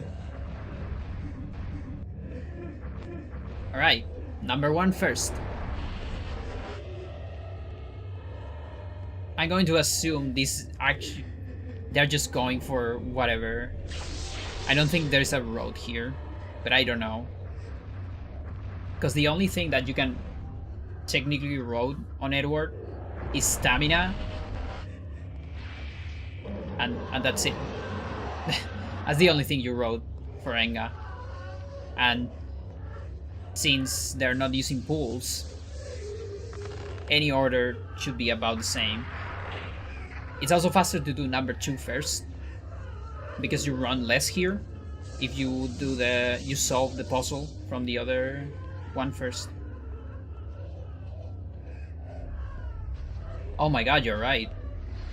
Oh, that would have been so much painful. Yeah. Crazy. And also, you don't get the shield scroll, you get it on pole. So I'm assuming they didn't have shields too. My god. Imagine that. So yeah, it seems that Andy's just going in order. You know, number 1, number 2, and so on. Because again, without stamina to road, you really don't have anything to road on. I mean, you can road levers, like I said before. That's about it. So here, an attack for trappers. It's fine if you feel very, like, not confident about the trappers.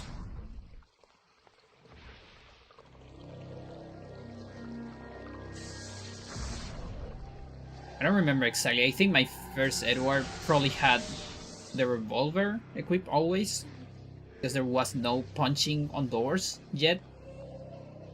And I think I just sacrificed attacking on portals for having the revolver always. There was a point where I rotated the revolver to put it into a certain spot, so we put it on a mandatory pause for assignments, I think,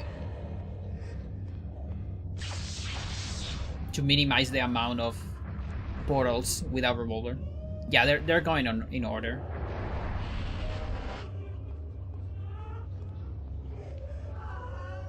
Just going for the easiest road, doing everything in order. You don't have to think of any order in particular. But that's definitely a thing, you know. Even up to today, I still have this shit on top of my TV.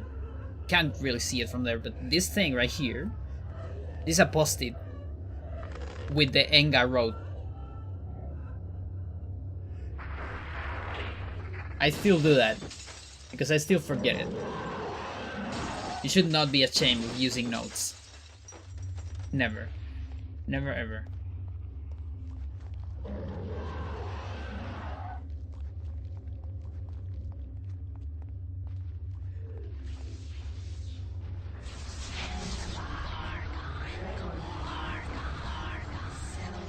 Yeah, angle optimization actually, like on Swigen era, there was definitely some angle optimization, but it was still not optimized. Like on the Swigen era, I think they only optimize like which spires you will do first. But actually, one of the things I did when I got into the game, one of my first contribution to the game was rerouting, completely rerouting Edward and Alex before even my first run, because I wanted to minimize the amount of spells, the amount of pulls, and that gave me an edge on Edward and Alex compared to the other runners, just because of that. Because on Edward, I wrote it for pulls, and on Alex, I wrote it for shields.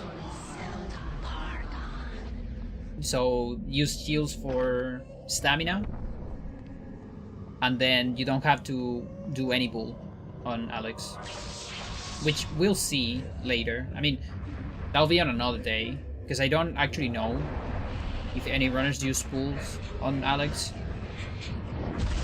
I don't exactly remember. I kind of had the feeling that so I can run did pulls on Alex, or maybe Unsquab. I don't really remember. I have to. I will need to see it.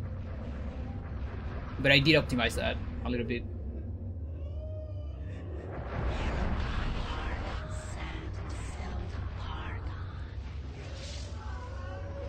So here's another one. Going 5 first. So number 5, 6, and 7. Those 3 collide into this room. And it's always lower if you go for 5 first. You gotta walk a tiny bit more. So it's faster if you go either 6 or 7 before 5. Just because of the position of the lever. We're seeing lots of shields. These shields are to prevent sanity damage. Or rather, Mad Andy has 0 sanity. And that means sanity damage will be health damage. So I'm assuming they're doing it. And they're probably being extra safe too.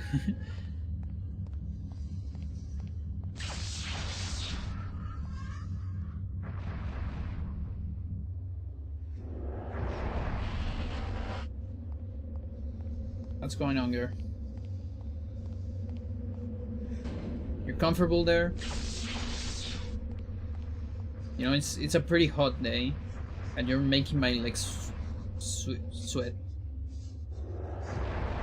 But whatever. The elephant gun animation was funny. Yes.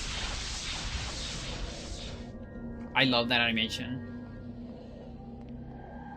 Like, it was so cool to think, you know, like, the gun is so powerful, and of course, Edward, it's probably not, you know, not the strongest person, but it was just so funny to see that, you know. Yeah, I completely agree. Big no-no.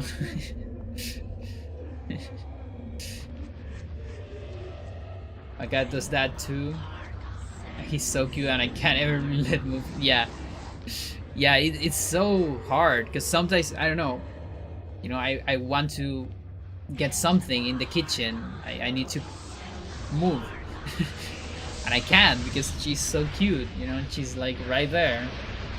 What am I gonna do?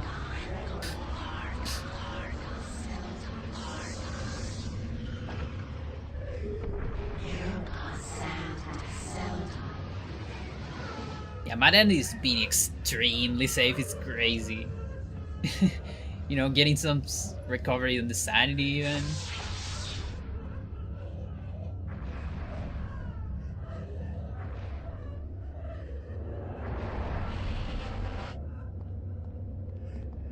So I think the trappers... There should be a trapper on number 8, on Spire number 8. There's like 2 more after this, or 1 more after this. Stargate room. And maybe on number 9. I don't quite remember the trappers on the Spires of Edward.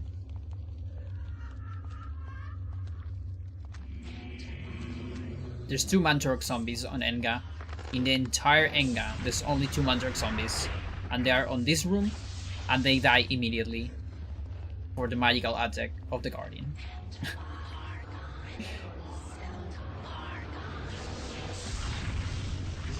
Such a sad life for Mantork zombies.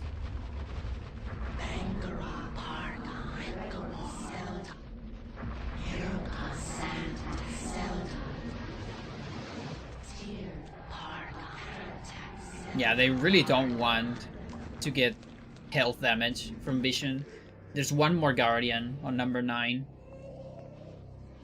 that will do all that damage. Well, that's funny. Wonder why that attack.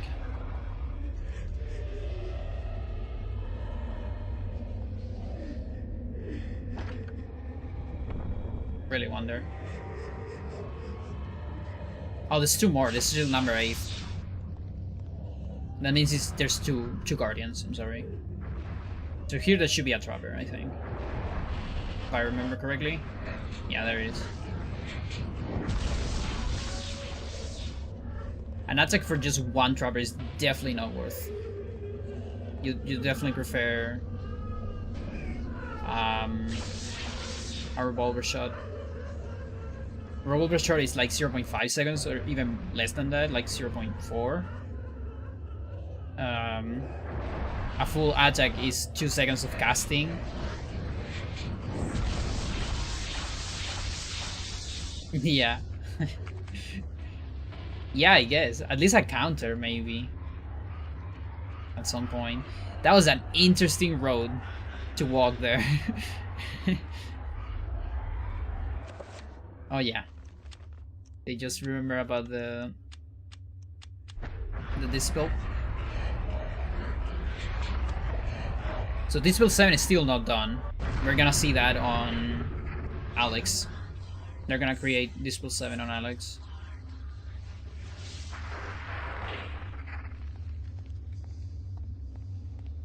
This one is also one that it's lower to do number 8. This one before number 9, the last one. It's a tiny extra walk.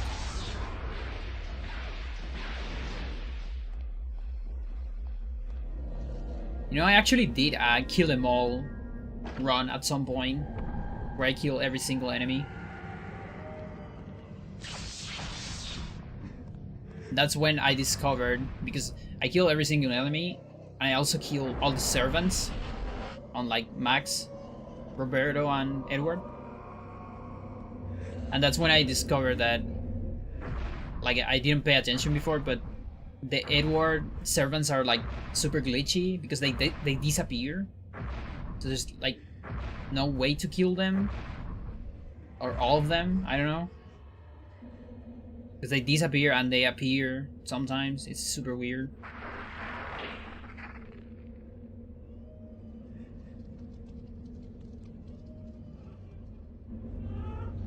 All right. So leaving 9 for the end is actually fine, because it's one of those that are closer to the exit.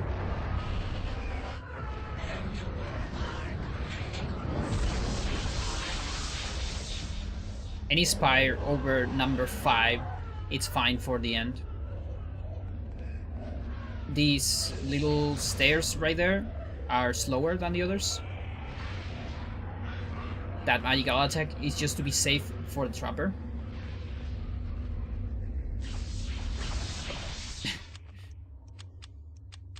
You can run around that.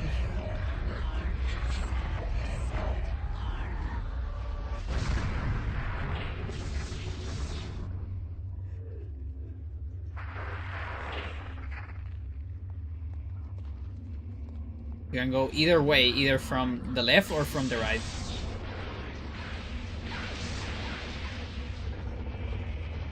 That horror, by the way, is massive. And I think it deals more damage than normal.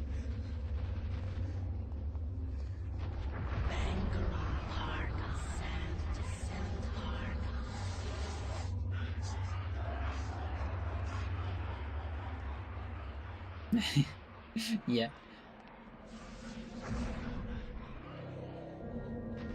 I really wish that, like, I really wanted 9 spells to be more coded in the game. Like, at least we have one, you know, the Dispel. It's kind of cool. But my dream was definitely 9 shields and 9 pull. I think those two would have been amazing. Maybe even 9 attack, because maybe that would have been an insane amount of damage. Who knows?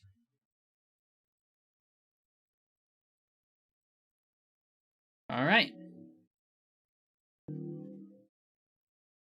What happened? You hear something? You saw a ghost?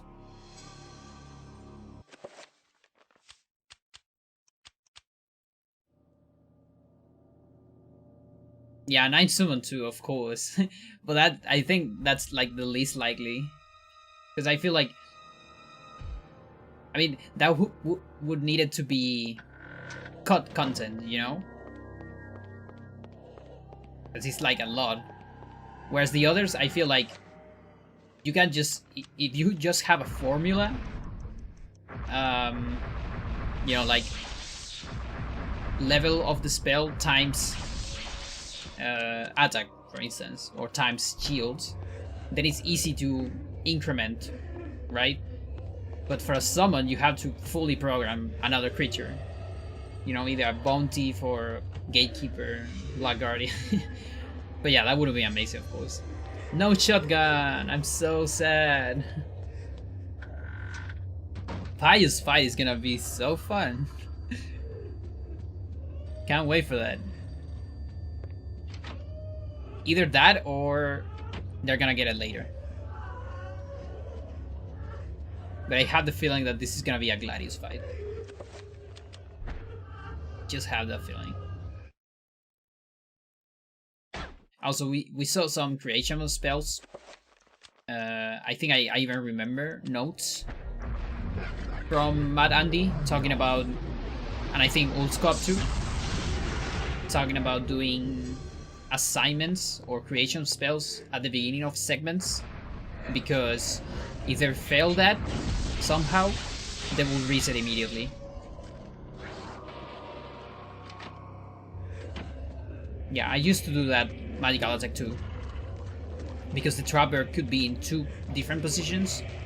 One position is very good for a revolver, the other one is very dangerous, and I was never a fan of dealing with that. And of course, enemies in the mansion, that's something very interesting. So what triggers enemies in the mansion on this Alex segment is using the pickaxe. So when you use the pickaxe on the fake wall, you get enemies in the mansion. That's how it works. It's not getting to the cutscene, because when you do Edward skip, you get to the cutscene, but you don't use the pickaxe, and you don't get enemies in the mansion. Wherever disaster and death lurk. So those are 2 different flags, actually.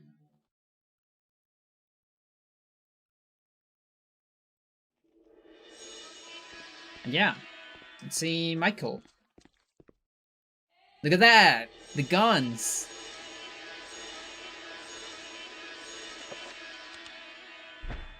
Rifle. I don't blame Mad Andy for doing this. You know, actually, getting rifle, I would even recommend it for beginners. Just because that way you don't have to worry at all about trappers.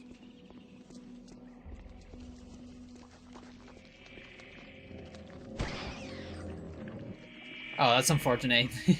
Getting grabbed by the zombie later. Right after that. Okay, Probably a slow pickup. No, actually, fast pickup. Interesting.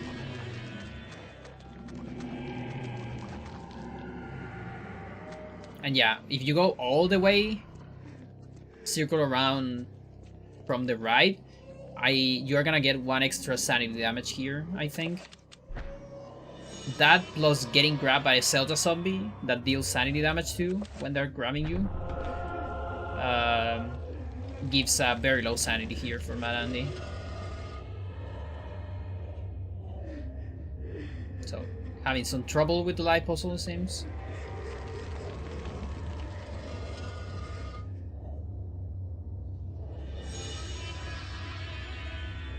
Yeah, I mean, for me, at least casually, and not just casually, just in general, the big appeal of this chapter for me is the assault rifle.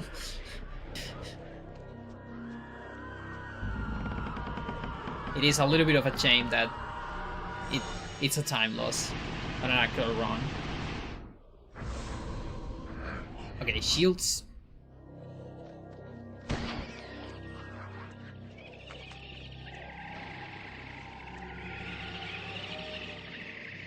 Skip some trappers.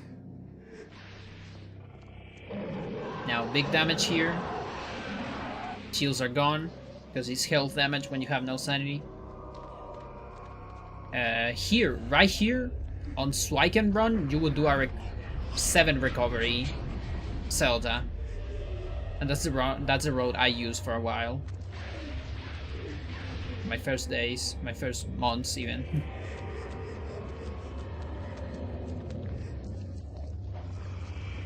But yeah, shields do a good job, regardless. Hitting every single trapper, and here the shields will help too for summoning a trapper. Almost getting grabbed. That would have been really bad. Now, Mad Andy still has to do a reveal, and this is one of the big differences. No Uyal pool, which is kind of a pain. And they are going all the way into the second loading zone. You can go just on the first one to avoid that effect. And now bind. Let's time the bind.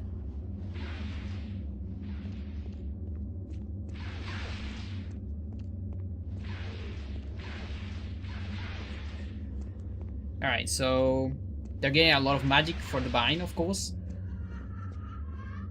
I want to see how lucky Mad Andy was. That is a lot of time.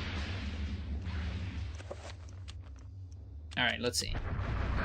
No, not yet. It's when it starts.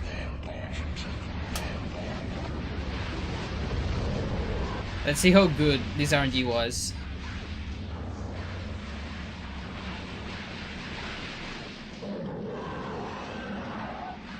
This fight can go from 4 seconds, about 4 seconds, to a minute. More than a minute even. Okay, 25 seconds, that's kind of average.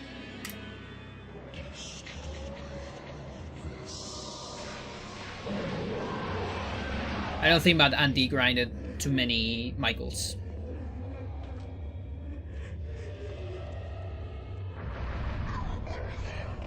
So there's the recovery.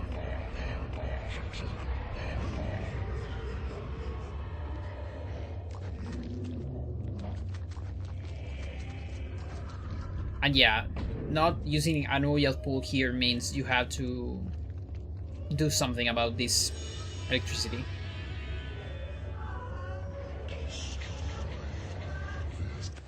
What they're gonna do? Let's see. Run around. For a while, I'm guessing.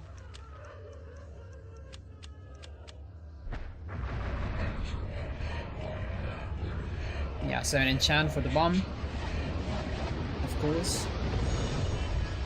And now they need some magic for shield.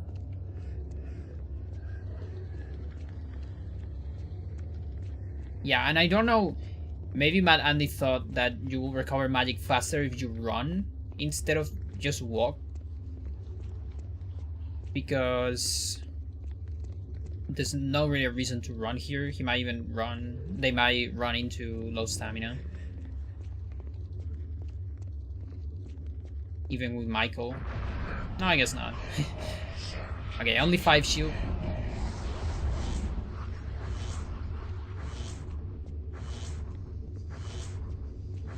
That still gives you some shields to go back. There's like 2 shields left, I think.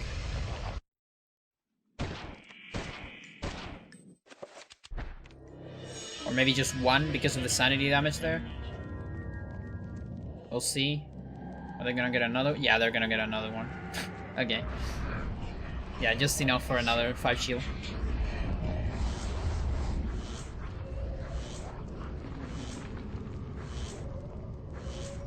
And yeah.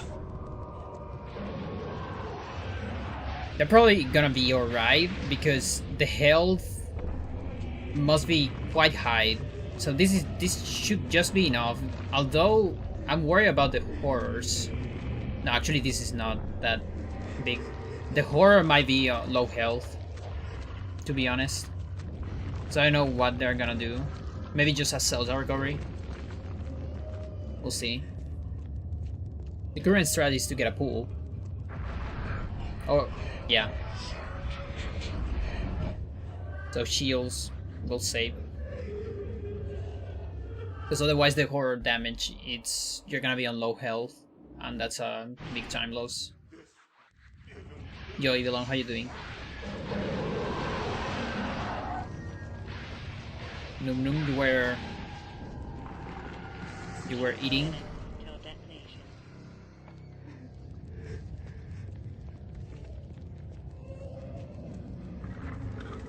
Yeah, I'm missing the... I don't know if I lost runs, but I definitely lost, like, time for getting the thing. And with the 7 recovery road back in the day, you didn't have to use that thing. Okay, so... Hang on. Okay, so something interesting here. This is the last time you could see the sequel sanity effect. Now, one way, 2 hours 5 by the way. One way to skip that, and this was known, I should write this, is to pause. You know, you can pause immediately, and the thing won't trigger until you unpause. But what you can do is you can save the game and load, and that will also prevent it. So by doing all the segments at the start of Alex, they are preventing the sequel effect. I'm gonna write that down. Sequel skip using save files.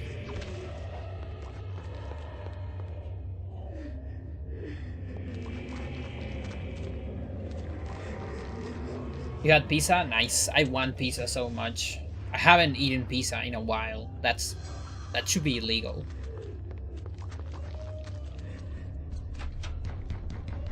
So I think I'm gonna get pizza some of these days.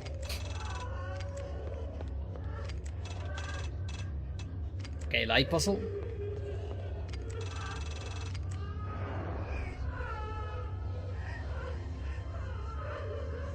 There you go. Now we need to get the last artifact.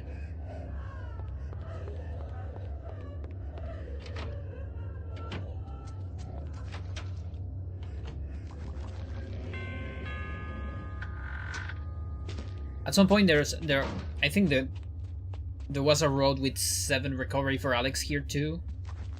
7 sanity recovery, which is full sanity recover. And then I don't remember if it was me or Suiken. Don't really remember. That changed into casting 2 Celta pools instead. That's also full sanity, and 3 spells is faster than 1/7. Or it's actually not faster, is it? Yeah, it's faster. 1 second faster. And of course, you don't have to assign the 7 extra spell. I think that's the most important part. Just having less spells for assignment. It's always better. But it seems that Mad Andy is going 0 sanity. Interesting.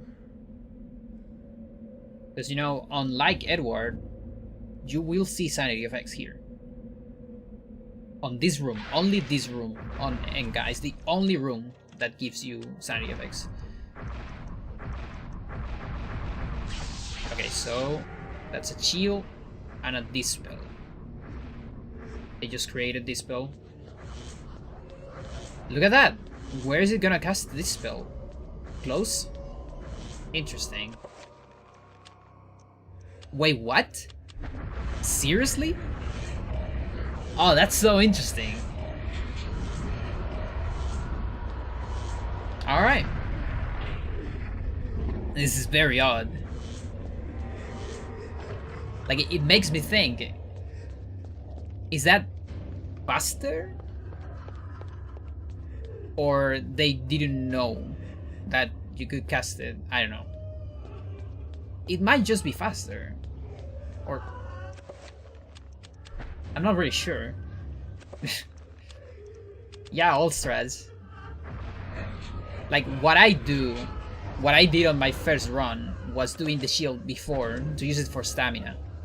So I already had, on my old road, I already have 7 shields when you enter Enga, so you will only cast the dispel. Oh, mosquitoes. Why? Go away.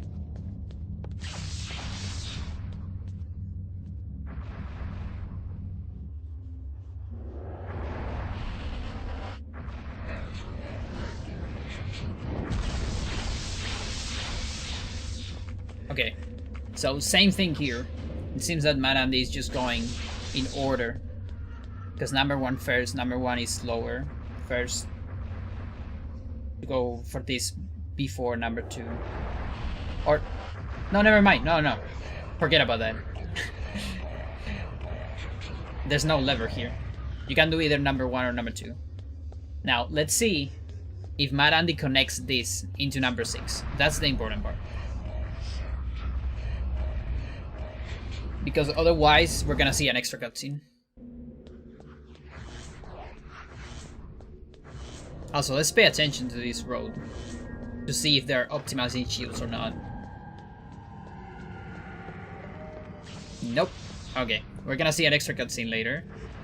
And there's no shields optimizations. So what you want to do for shield optimization on Enga is you want to put together a spire that is very close and one that is very far. So the close spires give you, on average, 5 chokes. So that's 5 shields gone. And then the ones that are farther away give you, on average, 9. Sometimes more, sometimes less. But on average 9. So if you add those two, 5, not 4. 5 and 9 gives you 14, and 14 is the amount of shields you get with a 7 shield. So you're always going to do a short path with a long path. These are 2 short paths. So Mad Andy will have extra shields after this. So that's some extra shields, but it's not quite that many shields. It's still gonna be alright for number 3. But I feel like if they keep going like this, they're gonna run in some part, they're gonna run into suboptimal shields.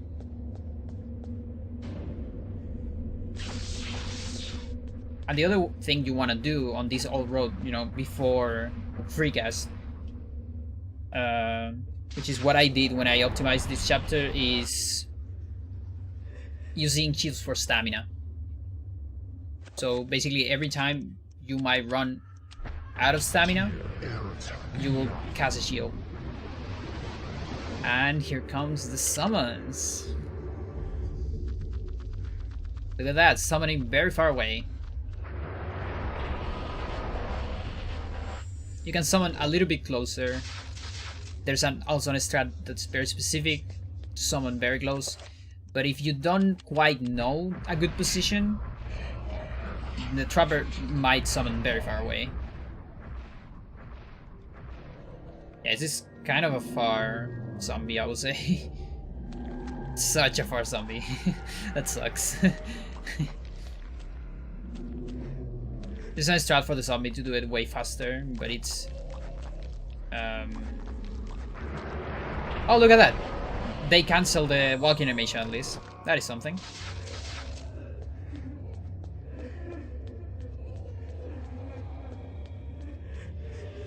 Let's see what they do on the horror.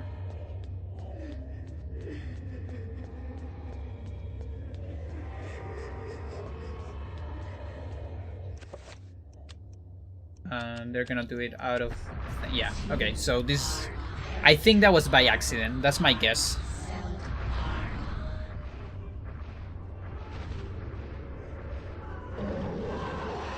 So the thing is, if Alex is on top of this portal teleporter thing, when the creature walks in, then the creature won't walk in and will teleport immediately. Kind of similar to the portal cancel. But I think they got it just by accident on the zombie because they didn't go for it. So here, for example, you see my Andy wanting to do a shield, but you have enough shields here. That tells you that there's no road for shields whatsoever.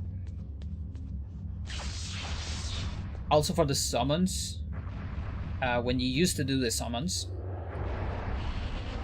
we always do a Uyao pool to get the extra magic,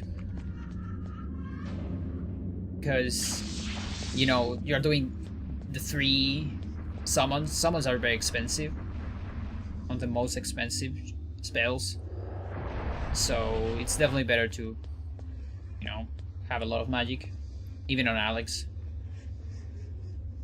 Sneaking, full sneak here.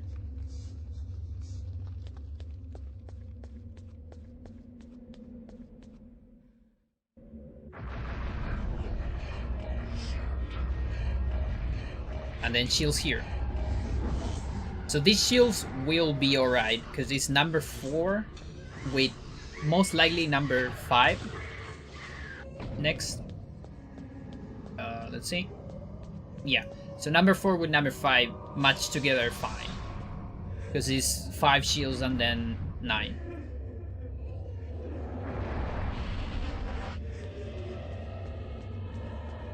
Also, I think we're having slow runes here. Oh, well, it's just tutorial. We're gonna see on the next, on number 8, I guess.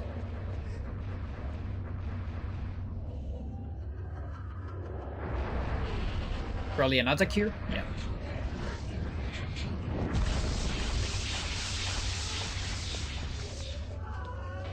I also did attacks for a while on Enga.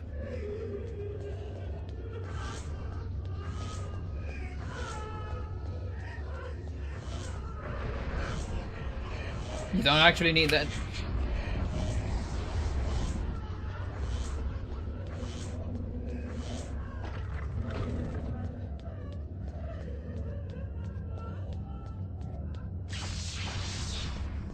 There's still a mosquito free in my room.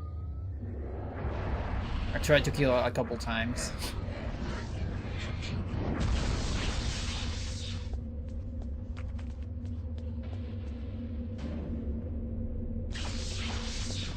So another optimization I did for Alex at some point, before doing target running, was putting all the sections with trappers together. So I would put revolver for those parts, I think. Yeah, so that way I will use revolver just on a little section. And then you can... And that's because I want to have the Gladius for portal cancels. And you see here an extra reveal.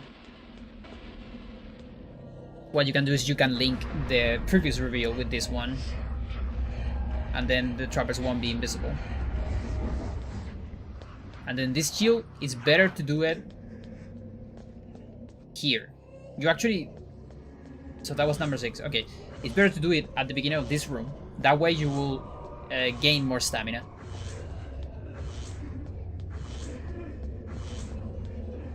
If you are going 0 pulls on Alex.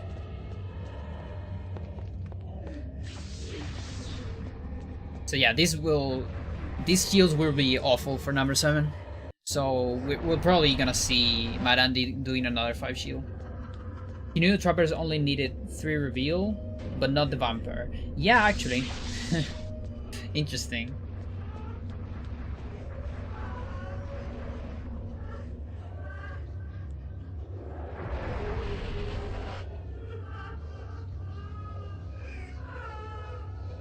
So we'll see a 7 attack here.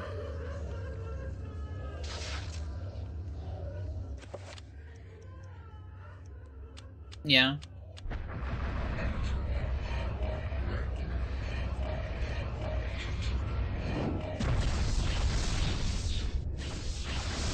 It's always hard to get into the logic of a player, because there's stuff that might seem obvious for one, but it's just not very obvious for others.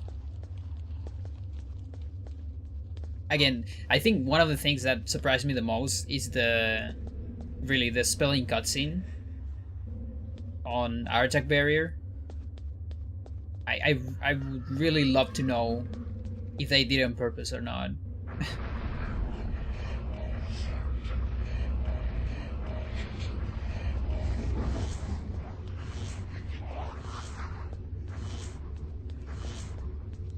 Well, there's actually notes. Maybe I can take a look at those notes later. There's notes for these very extensive notes even. And not a single sanity effect yet. This is crazy. So lucky. This is Enga full low sanity. Yeah, so no fast, I don't know how to call this, fast selection on the runes. You can select a rune as soon as you turn around. You can just press the button immediately and we'll select it. You don't have to wait for the entire thing. And I really think Mad Andy didn't know that you can walk the other way here, because they did the same on Edward. Because they're going all the way around.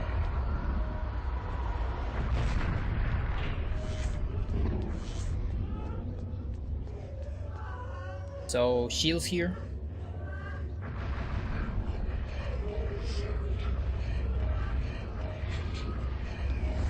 And since the last one is gonna be number 9, they're gonna need another shield.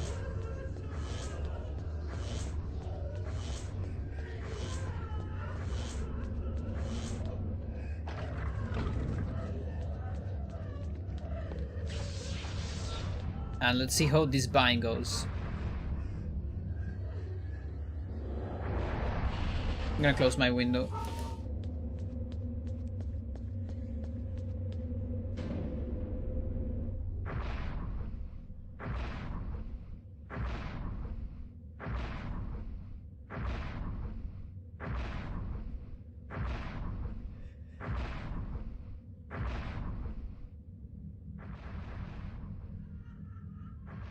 Alright, so number 9, all the rooms done.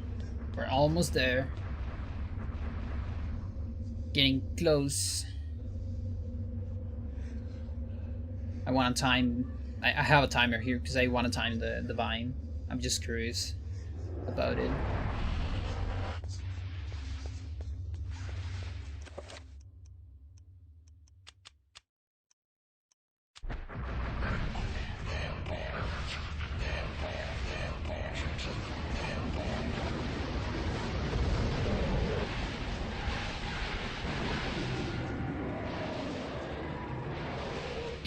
Waiting until it completely dies. Look at that. You can cast it as soon as it dies.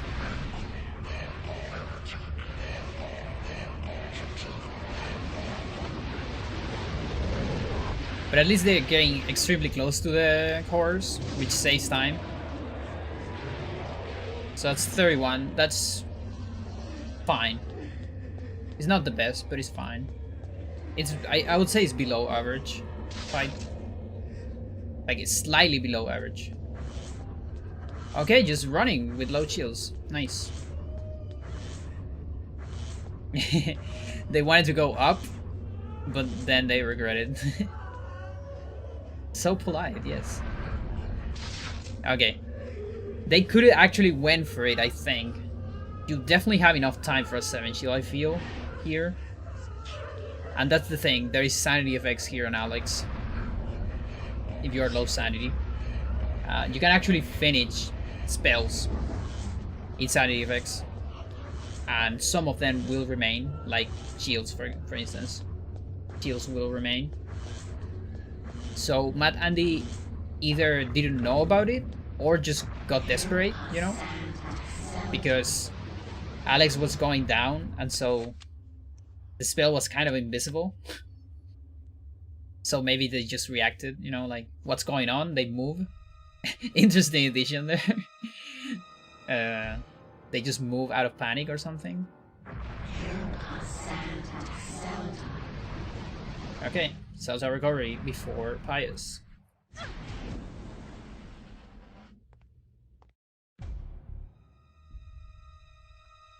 So that's kind of alright.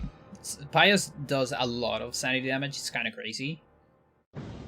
And not just Pious, but actually Pious doesn't do that much. It's the artifact that does the damage when you on the first hits of the artifact. It's a lot. And that will be health damage without sanity. And Mad Andy doesn't actually have a lot of health here. I think they have like half. But yeah, another one even, yeah. Getting all the sanity maybe. Okay, enchant. How much? 7, look at that. Alright, so they got pretty lucky with the Dispel. Dispel immediately. Because otherwise the Dispel would have dispelled the enchantment. You don't actually need 7 enchant, 3 is enough for this part. But if they get a good fight, this 7 enchant will still be useful for the end, so it's alright. But we need to see how good the fight is. We see a lot of recoveries. And that's the first phase. That's another little part where sneaking helps a lot with the turnaround.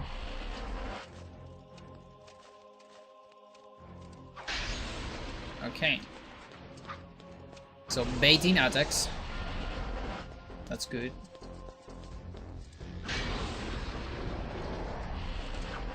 Almost got hit there. Interesting.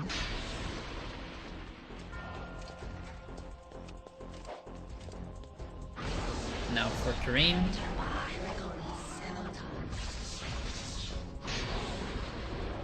Let's see what attack they do with the Ram now.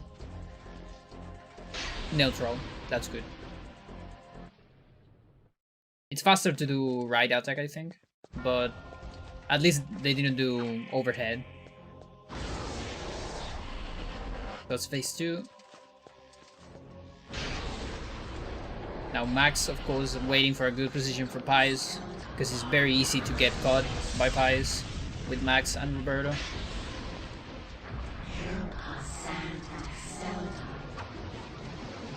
And yeah, all these sanity recoveries are preventing health damage from time to time. From Pius sometimes randomly does damage. I feel like attacks from Paul tend to fail a lot on the artifact. For some reason, even sometimes when you are extremely close to it, they just randomly fail. It's really ridiculous. Okay, That was a decent fight. Not a single fast artifact, but apart from that, it was totally fine. You know, they didn't got any hits on the phantoms. And yeah, so here's the thing. With a 7 enchant for the end, you see, they still have the enchant. Because enchant timer doesn't go down while you are on a ghost. But I guess it went down. I don't think they needed that. Or maybe, I'm not entirely sure. But yeah, no shotgun. And all the attacks point blank, so this is gonna take a while.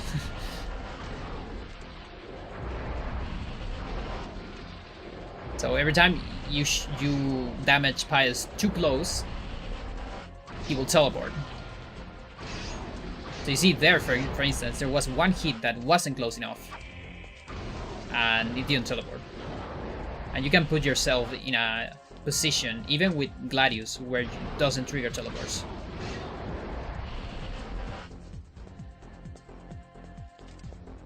So it's close, baiting an attack. And yeah, you can do about 2 or 3 attacks before it teleports. From the back, you can do 3. From the front, I believe you can do only 2. Have the enchanted Gladius, yeah. And time. I don't have a timer really, because timer on this thing is really weird. I don't really know. I don't even know how SDA timing works. So GG's Clap, no ending, sadly. And yeah, so that is the very first speedrun of this game. Mad Andy, 2005. Pretty cool. I would love to see them around in the community again. Why not? And yeah, I hope you like this. It was kind of a different stream, just talking about history, I guess. It's been like 15 years actually. It's so crazy.